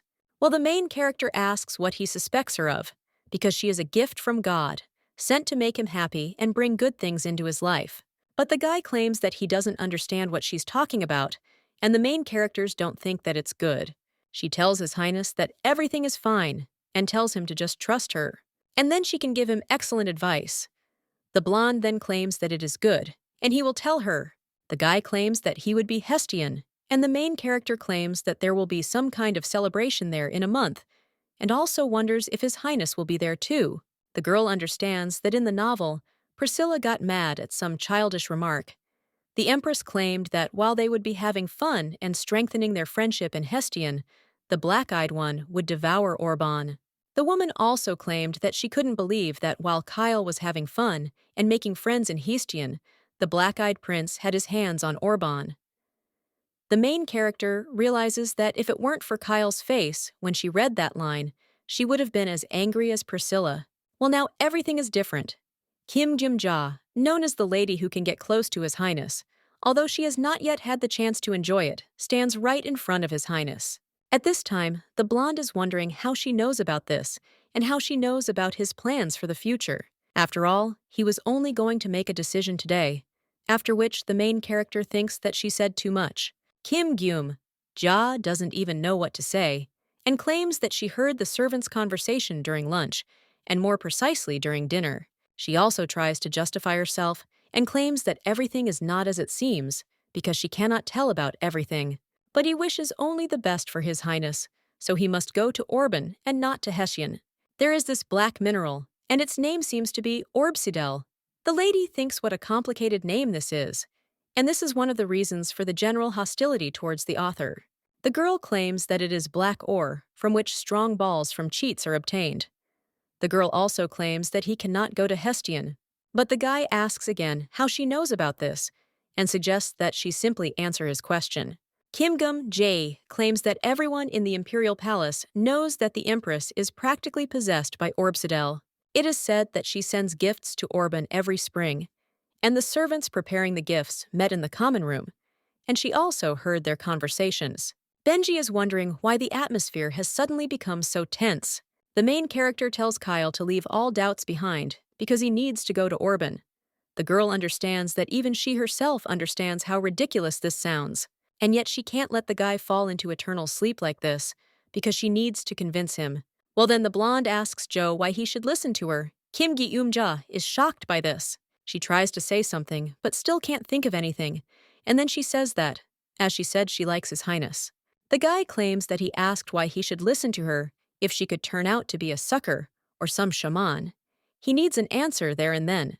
The main character screams at His Highness. Does he really not understand that she is simply worried about him? She knows that sometimes she can be strange and awkward, and doesn't understand, but will let him just believe her, at least this time. After this, the guy just pushes the main character away, and then turns around completely. When the girl sees his face, she remains speechless. His Highness turns to Benji and says that they are leaving. Rick opens the door at this time and asks Joe what he is standing there for. The man approaches the guy and apologizes, and also claims that next time she will share potatoes with him, well, when the main character does not answer. Then the man turns her towards him, and seeing tears on her face, asks what happened. Kim Gyum, Jie screams what an idiot Kyle is, because she went on and on for so long and said that she likes him. But what in the end? The variant then turns around and says that if only the prince doesn't hear. But what will happen if he hears? Kim Gyum. Jo wonders if she has ever given bad advice, and of course she has. But what kind of assassin is she? And she doesn't look like a shaman. But she really just does it because she likes him, and that's all. The blonde guy returns to the mansion at this time and understands that he has no reason to believe in it, and yet he doubts. The guy thinks why he wants to believe her so much, and maybe she is a witch. Well, it still does not pull on the effect of a spell. This had never happened to him before, and he never thought that it would ever happen. Benji at this time turns to His Highness and says that if he is talking about Joe, then he can repeat the investigation. Well, the blonde guy asks the guy what about him and what he thinks is Joe lying. And also, does she look like a shaman? The guy realizes that he never allowed the thought that Joe could lie. Well, she is an excellent actress when it comes to pretense. So the guy claims that he can't be sure that it wasn't a lie, but in his opinion, she is a very honest person. The blonde then asks if she likes him, and the guy replies that, to tell the truth, he thinks so. After which, His Highness tells him to go to the servants and also find out if there is at least someone who knows Joe well. Kyle couldn't accept even the most obvious sincerity, and that's how he was raised, and how he was supposed to live his life. In order to take the place of the crown prince, he had to be suspected by absolutely everyone. Otherwise, he would one day be plunged into eternal sleep, just like his brothers. The next day, the main character wakes up and goes to the horses. She also tells Dieppe to stop licking her face. And maybe he doesn't know it, but it's something from the genre of romance. Letty also says that grooms also have feelings. Well, at that very moment, the lady hears someone talking to her, and when she turns around, she realizes that it is some familiar voice. When the lady sees Theo, she screams that he has finally shown up and wonders what the guy has been doing all this time. Well, when the main character looks at the guy, she wonders what's wrong with his face. And did he really not sleep last night? To which the guy replies that it's not about that, and that he just didn't get enough sleep. Well, after which, he also asks what's wrong with Joe's face, and also whether she's sad, because she hasn't seen him for a long time. The main character, with a smile on her face, replies that of course, and the guy claims that he wants to ride a horse, so he offers to bring Lindsay. A short time later, the boy turns to Joe and claims that the other servants are bowing or prostrating themselves before him, so that he could use them as steps, and the main character wonders if this is really the case. The guy claims that yes, and they don't put him on the horse themselves, like she does. The young man also turns to Joe and is not interested in what is happening to him because he is moving away from the wall every time, and also suddenly freezes and looks ahead. He is not having fun and not joking as usual, so the guy asks what has already happened. But when he looks at the face of the main character, he falls silent. After which he screams that he does not need to fall or bloom, he can put him on a horse. And he also hopes that future services will not need to bow. A little while later, these two will already eat near the stable. The girl claims that it seems that Kyle does not believe that she likes him. And of course, she understands that he cannot trust everyone he meets. And her in particular, well, sometimes it hurts so much. Theo then asks why he doesn't believe her, since the lady confessed to him, and doesn't he feel the same way about her? The main character claims that the thing is that she most likely likes him more than he likes her. And even if he says what a guy can understand in relationships, the young man answers that when he grows up, he will be an expert in this. And also let the lady wait, because several years will pass, and people who like him will line up, and then he will come out into the world. The main character, imagining this, just starts laughing and asks if he will really go out into the world. She basically laughed and claimed that the guy would be quite the gentleman, but the young man asked what was so funny about that. Kim Geum Ja claims that no matter how hard he tries, he is not a real nobleman, but simply the son of a wealthy family. She does not deny that he is attractive, but in high society, money and appearance are not enough because influence and title are also needed. But the young man cries out that his family is not so bad. The main character smiles and claims that when she was little, she also thought that when she grew up, she would be famous and rich, and those were good times. The girl also thought that when she grows up, she will become rich like Steve Jobs or Bill Gates. Well, the young man asks what she is talking about because he can't understand her at all, and the lady sounds like a market trader. And in general, she speaks as if she herself is not 17. Kim Geum. She understands that it seems that among all the characters in the novel, this guy is the most savvy, and she does not understand why he did not appear in the book itself. Honestly, he is close to the truth, and in general, she is 25, and besides her gender is wrong there. And yet his intuition is fine, so he needs to quickly change the subject, after which the main character notices a book next to her and asks if Theo can tell her about it, because in truth, she cannot read. The guy asks if she is talking about the legend of Wilthion, and the main character asks if this is really such a book. The young man replies that yes, he read it when he was little, and in the lands of Biltion, where Tai Yang rests, there is a red land. Only someone with red eyes like Tai Yang himself can become its emperor. But at that very moment, the main character throws the book on the floor, and the young man screams out what she is doing. And also, does she really dislike the legend of Wilthion? Kim Gyumja replies that, of course she does, and she can't stand it. The lady screams, does he really think that there is any meaning in the fact that only the one with a red iris can become an emperor? And does everyone really extol this legend so much? The young man may not know, but genes are a little more complex than they seem, and they can be dominant or recessive. But this is still pure chance. Even if His Majesty has a child, his hair, eye, and skin color may differ depending on the Queen's DNA and also on their ancestors. The main character also asks what the hell is going on with these damned red eyes. But at that very moment, the young man covers her mouth with a book, and when he removes it, he asserts that he really likes Joe, and the main character wonders what kind of sudden confession this is. The young man claims that he really enjoys meeting her sometimes, so let Letty stop insulting the imperial family. After all, the walls have ears, and if someone hears this, it will be very bad. A little while later, the lady looks at the book. The girl is also very worried about what Theo said before leaving, and he claimed that if someone hears her insulting the imperial family, she will be sentenced to execution, and then the lady will be more careful. The main character understands that he is afraid of even the most insignificant things, and the guy is such a child. Well, the lady also thinks that there is something wrong with this legend, and that in this world so many people suffer because of this approach. Maybe it's none of her business, but everything that's going on there is wrong. When the lady gets up from her seat, she feels some pain. She also thinks what kind of shadow is this because it is like a roller coaster. Benji at this time approaches the lady. He asks what happened and whether she is sick. He also asks if the girl can hear him and if everything is okay with her.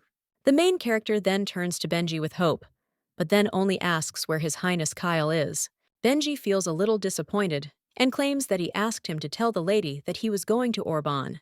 The main character immediately gets up from her seat. The red-haired young man claims that he said he intends to try, since she so zealously asks him. Kim Gyum-ja asks if it is true. She also understands that in truth, at night, she gave Kyle messages that all the people of Biltion are idiots, and also asked why they need medicine. One look at Kyle's face will make them feel much better, and all illnesses will disappear as if by hand, and she is a witness to this. The girl also thinks that Kyle needs to be as careful as possible in Orban, and also not to show off the imperial coat of arms on his carriage. In those lands, it is better not to stand out, and the Countess's family was plunged into eternal sleep by the hand of the previous emperor. The Countess fundamentally hates the imperial family of Biltion, and when the previous emperor ascended the throne, he said that he had finished off all of Countess Orban's relatives. They will never give up their precious minerals to those who destroyed their land. And Orban had long since stopped trading with other regions.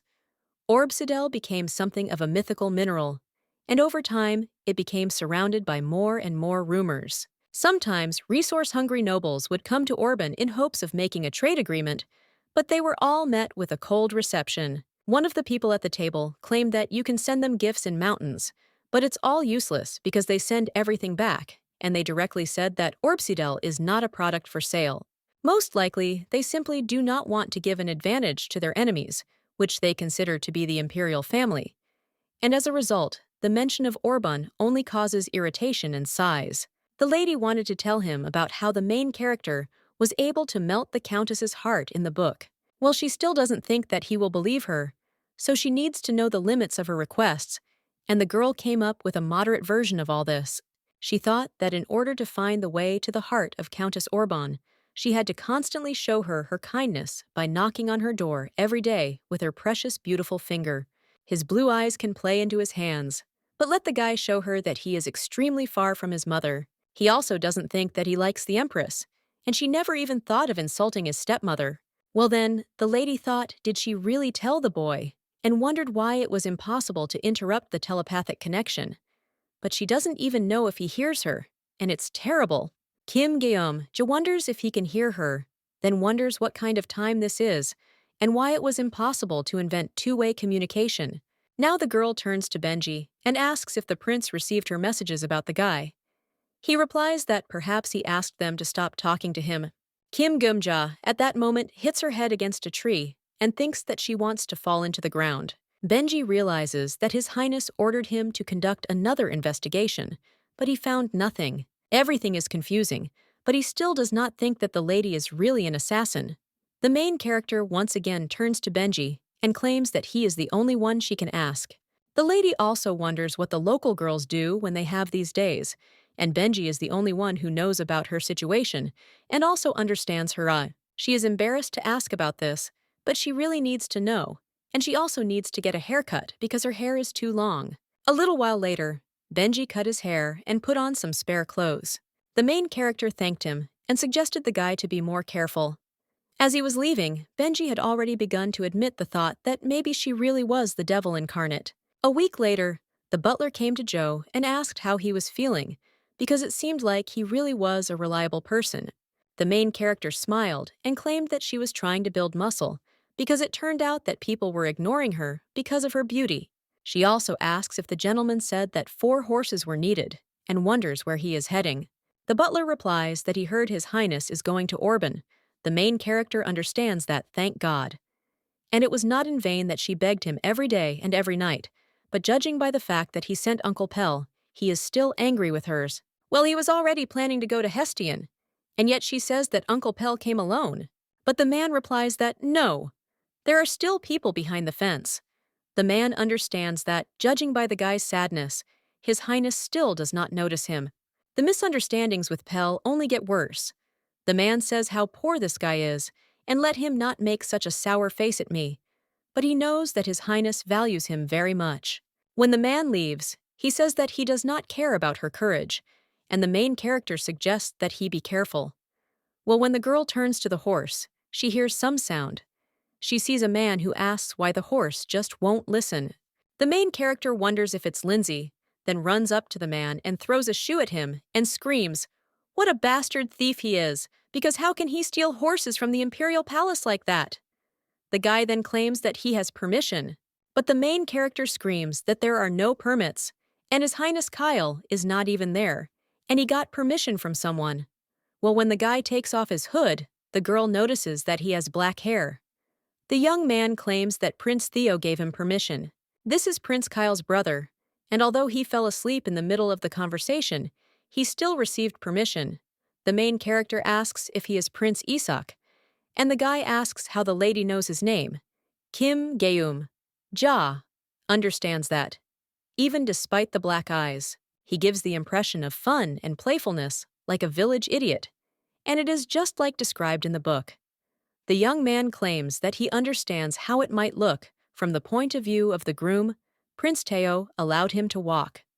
When Issaka says this name, the girl thinks what he is talking about. She apologizes to His Highness Isaac, but wonders what he said was the name of His Highness Kyle's brother, the brunette. Then wonders if the guy really works in the palace and doesn't know, because he thought that this young man was often in the stables. The full name of this guy is Theodore de Biltion, but usually everyone just calls him Theo. The main character understands that he had pink eyes and chestnut, even reddish hair. There is not much information in the book about the environment of the fifth prince, Theodore's eternal sleep. Like all princes who did not have red eyes, the boy fell into eternal sleep and was buried without much honor. However, it was this event that caused Issaka's hostility towards the nobility. And after that, no one ever mentioned Theo's existence.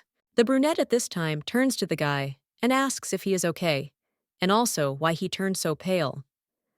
The main character screams that she has an important question for Prince Issaka, and also does he know where the resting place of the fifth prince Theodore is. The guy replies that she will just pass by the rose garden and see a white tower, and right behind it, there will be beige buildings. That's where Theo lives. The main character thanks His Highness and immediately runs away. The guy then screams for him to wait, and also wonders what he should do with the horse. A little while later, the girl is already in front of the guards, and he wonders who the guy is and where he is going. Kim Gum. Ja screams that she urgently needs to see the fifth Prince Theodore, while the man says that this guy should get out because a stable boy like him has no business there. The main character claims that she is there on the orders of Prince Issaka. The man wonders if she is talking about this guy because he mistook him for someone's servant. After all, judging by his appearance, this is not strange. The main character claims that she works in the stables of His Highness Kyle, and Prince Issaka just passed by her. But the man claims that the young man does not need to go on about it and just clean up, because Prince Kyle will not help him. The guy needs to gain experience in meeting really important people, and he is very young and inexperienced. At that moment, a servant girl comes up to the book and asks what is going on. The guard replies that this guy said that he needs to meet Prince Theodore.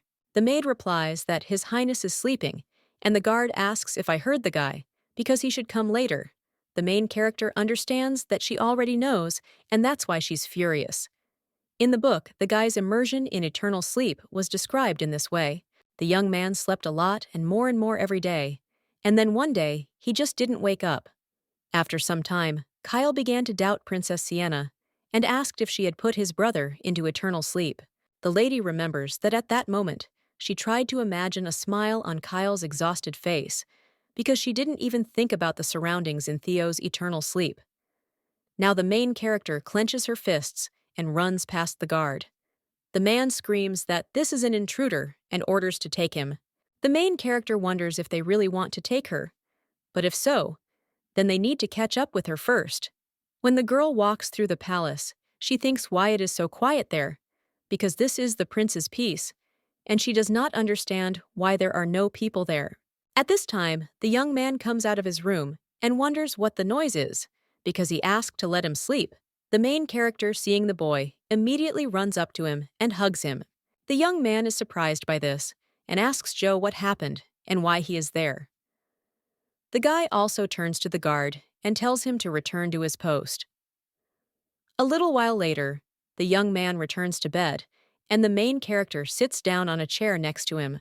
The lady claims that she heard rumors about the little principal, and he immediately came to mind. The only little prince in the palace is none other than her baby. But the guy wonders why he continues to speak in such a tone. Kim Gimja asks if he is sleeping again, and the young man replies that he often feels sleepy lately. The main character takes the guy by the hand and realizes that she came without a special plan in her head, so she doesn't even know what to tell him. Kim Gyum just says that His Highness can't sleep like this all day long. She also remembers that even the imperial physician couldn't determine the reason for Teo's eternal sleep. The lady realizes that maybe she should ask someone to check his food or tell them to find a cure. The girl doesn't even know how to save Theo. At this time, the young man lies smiling and claims that it seems that Joe is addressing him by his title for the first time, and that she should always do so. Kim Geum Ja realizes that she didn't know he was special back then. The lady claims that sometimes she can say all sorts of nonsense and asks what about him. While the young man says what a cheeky Joe is and he will behead him, Kim Geum Ja asks Sir Teo if there have been any changes in the last few months, and maybe blankets, wallpaper, or something from food or water. The guy replies that maybe, and he doesn't know because everything seemed to be as usual. The girl asks if there was anything else, and if new servants arrived. The young man then gets ready to say something, but the main character notices that he wants to fall asleep again and cries out, "Is he really falling asleep again?" The lady offers to talk to him and asks if he wants to ride Lindsay, but she can even ride him on her back. Well, then the guy falls asleep right in her arms. After this, no matter how hard the lady tried to shake him, the boy did not wake up, and eventually she was thrown out of the palace. The man told this certain guy to stop hanging around there and getting in the way, and to go back to the stables and mind his own business. The lady thinks how annoying it is that she can't do anything, and in the novel, she is just a stable worker, a supporting person who is not even listed as a character. The girl understands that this young man will fall into eternal sleep if she does nothing, and what will happen if one day he simply does not wake up. Even if she knows what will happen next, what can a simple comedian like her do? When the lady returns, she sees a guy with black hair who claims that it's worth just looking who's back. Kim Guillaume-ja asks if His Highness was waiting for her, and the guy replies that it's not right to leave horses unattended. And the horse ran away as if he saw a ghost, so the young man asks if he is okay.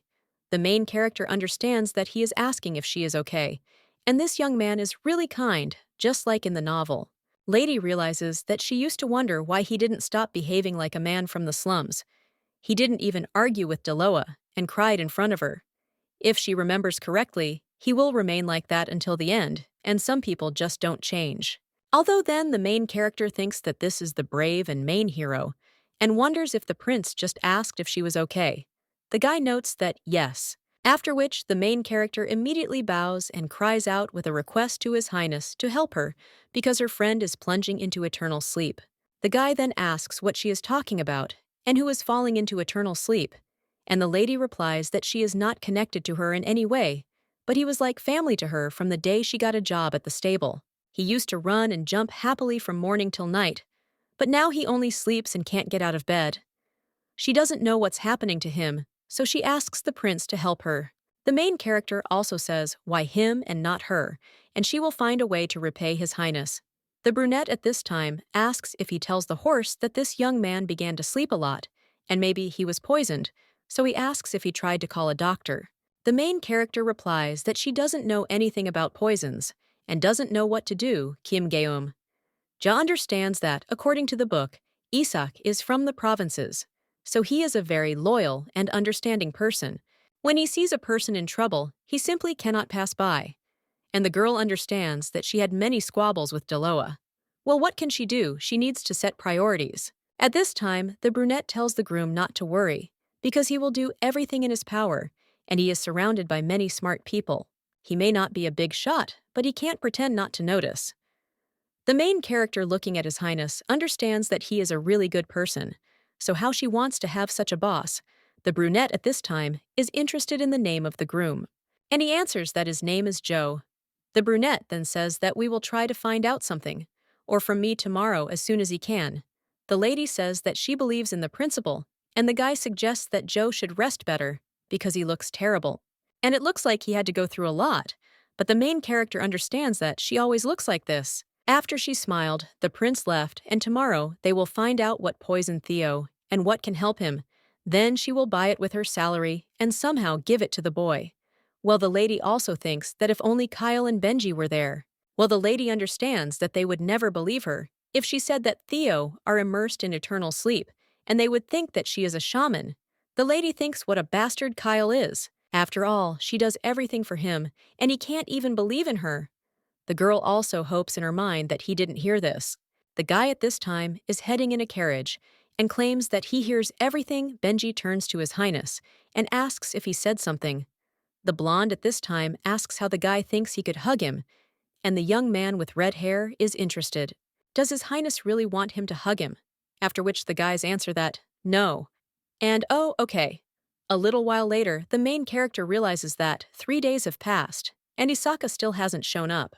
The lady chops wood and screams that she said she believed in him. The guy said he would come tomorrow, but never showed up. And when she tried to visit Theo, the guards threw her out every time. Rick at this time turns to Joe, claims that he has done a lot today, and wonders if something has happened. The girl replies that everything is terrible, because she cannot even meet with His Highness Isaac. Her interlocutor asks if this is the new Black Prince, and the girl replies that he is, and what should she tell him? But the man asks if the groom didn't hear, because he left this morning. The main character asks, where? And the man claims that it is in the same place as His Highness Kyle, and that this city is called something like Oberbon. The main character asks if he is talking about Orban, and the man replies that yes, and the main character screams that this guy said that he would help, and she believed him. He said he would do everything in his power. Rick at this time turns to Joe with concern and tells him not to cut down living trees. But the main character only thinks what a traitor this guy is. The young man shudders at this time, and Doa says that His Highness should be calmer. The brunette then asks the girl where they are in such a hurry, and the lady replies that they cannot know which way Prince Kyle is going. She thought he would be able to concentrate on Hessian. The brunette screams that the man needed his help, and he promised him, but the girl replies that he said something similar when they left Albanese. He said that he had to help his brothers and sisters, and if something happened to His Highness, then they might start to starve. One of the ladies asked her brother not to leave, and now the boy remembers how the groom addressed him, and also asked for help because he is a prince. Well, Doa comes out of the guy's thoughts. She claims that she doesn't know for sure what he was thinking about, but she knows that it's someone's personal problem, and he's not obligated to help. Surely there will be another solution, so let him not let emotions stop him and think rationally. The guy then replies that yes, and he understands. Whatever this girl says, she paid the kids, gave them jobs so they could survive, and all he could do was leave without regrets. So maybe Doa do something for Joe. The guy turns to the girl and wonders if she just called him by name. The main character at this time understands that in this place there are no gods, and there is only petty and pathetic she. The lady did not want to resort to this, but with each minute, Theo is getting closer to plunging into eternal sleep. So the girl climbs onto the roof of the house and screams that Kyle is just the bomb and beautiful from head to toe. The main character screams for her cute kitten to come back immediately because Theodore is falling into eternal sleep. Benji is talking to some man at this time, but then he hears some sound and turns around and sees that His Highness is already riding on a horse, and he asks where the guy is heading. A little while later, the blonde man is already approaching the palace, and one of the servants asks if this is His Highness Kyle. At this time, the blonde screams for them to get out of the way and then runs between the knights. At this time, the main character hears how someone is about to decide and wakes up, after which she sees Kyle in front of her and screams that she knew he would return. The guy at this time only grabs the lady and asks what she is talking about, and also whether his brother is really falling into eternal sleep. He also tells the girl to explain immediately and why worry before he laughed at her jokes. But if this is one of them, then it would be better if it wasn't like that. One of the guards at this time approaches His Highness and asks what is happening, but he replies that nothing and tells them to go from there. Kyle also says that Joe is going with him, and the girl understands that this does not look good. The blonde then claims that Theo is his younger brother, while the main character replies that she knows Kyle claims that no matter what he is, the young man is still the 5th prince of the country, so why would he suddenly fall into eternal sleep? Kyle claims that this time it has gone too far, and wonders what it means and what the hell is going on.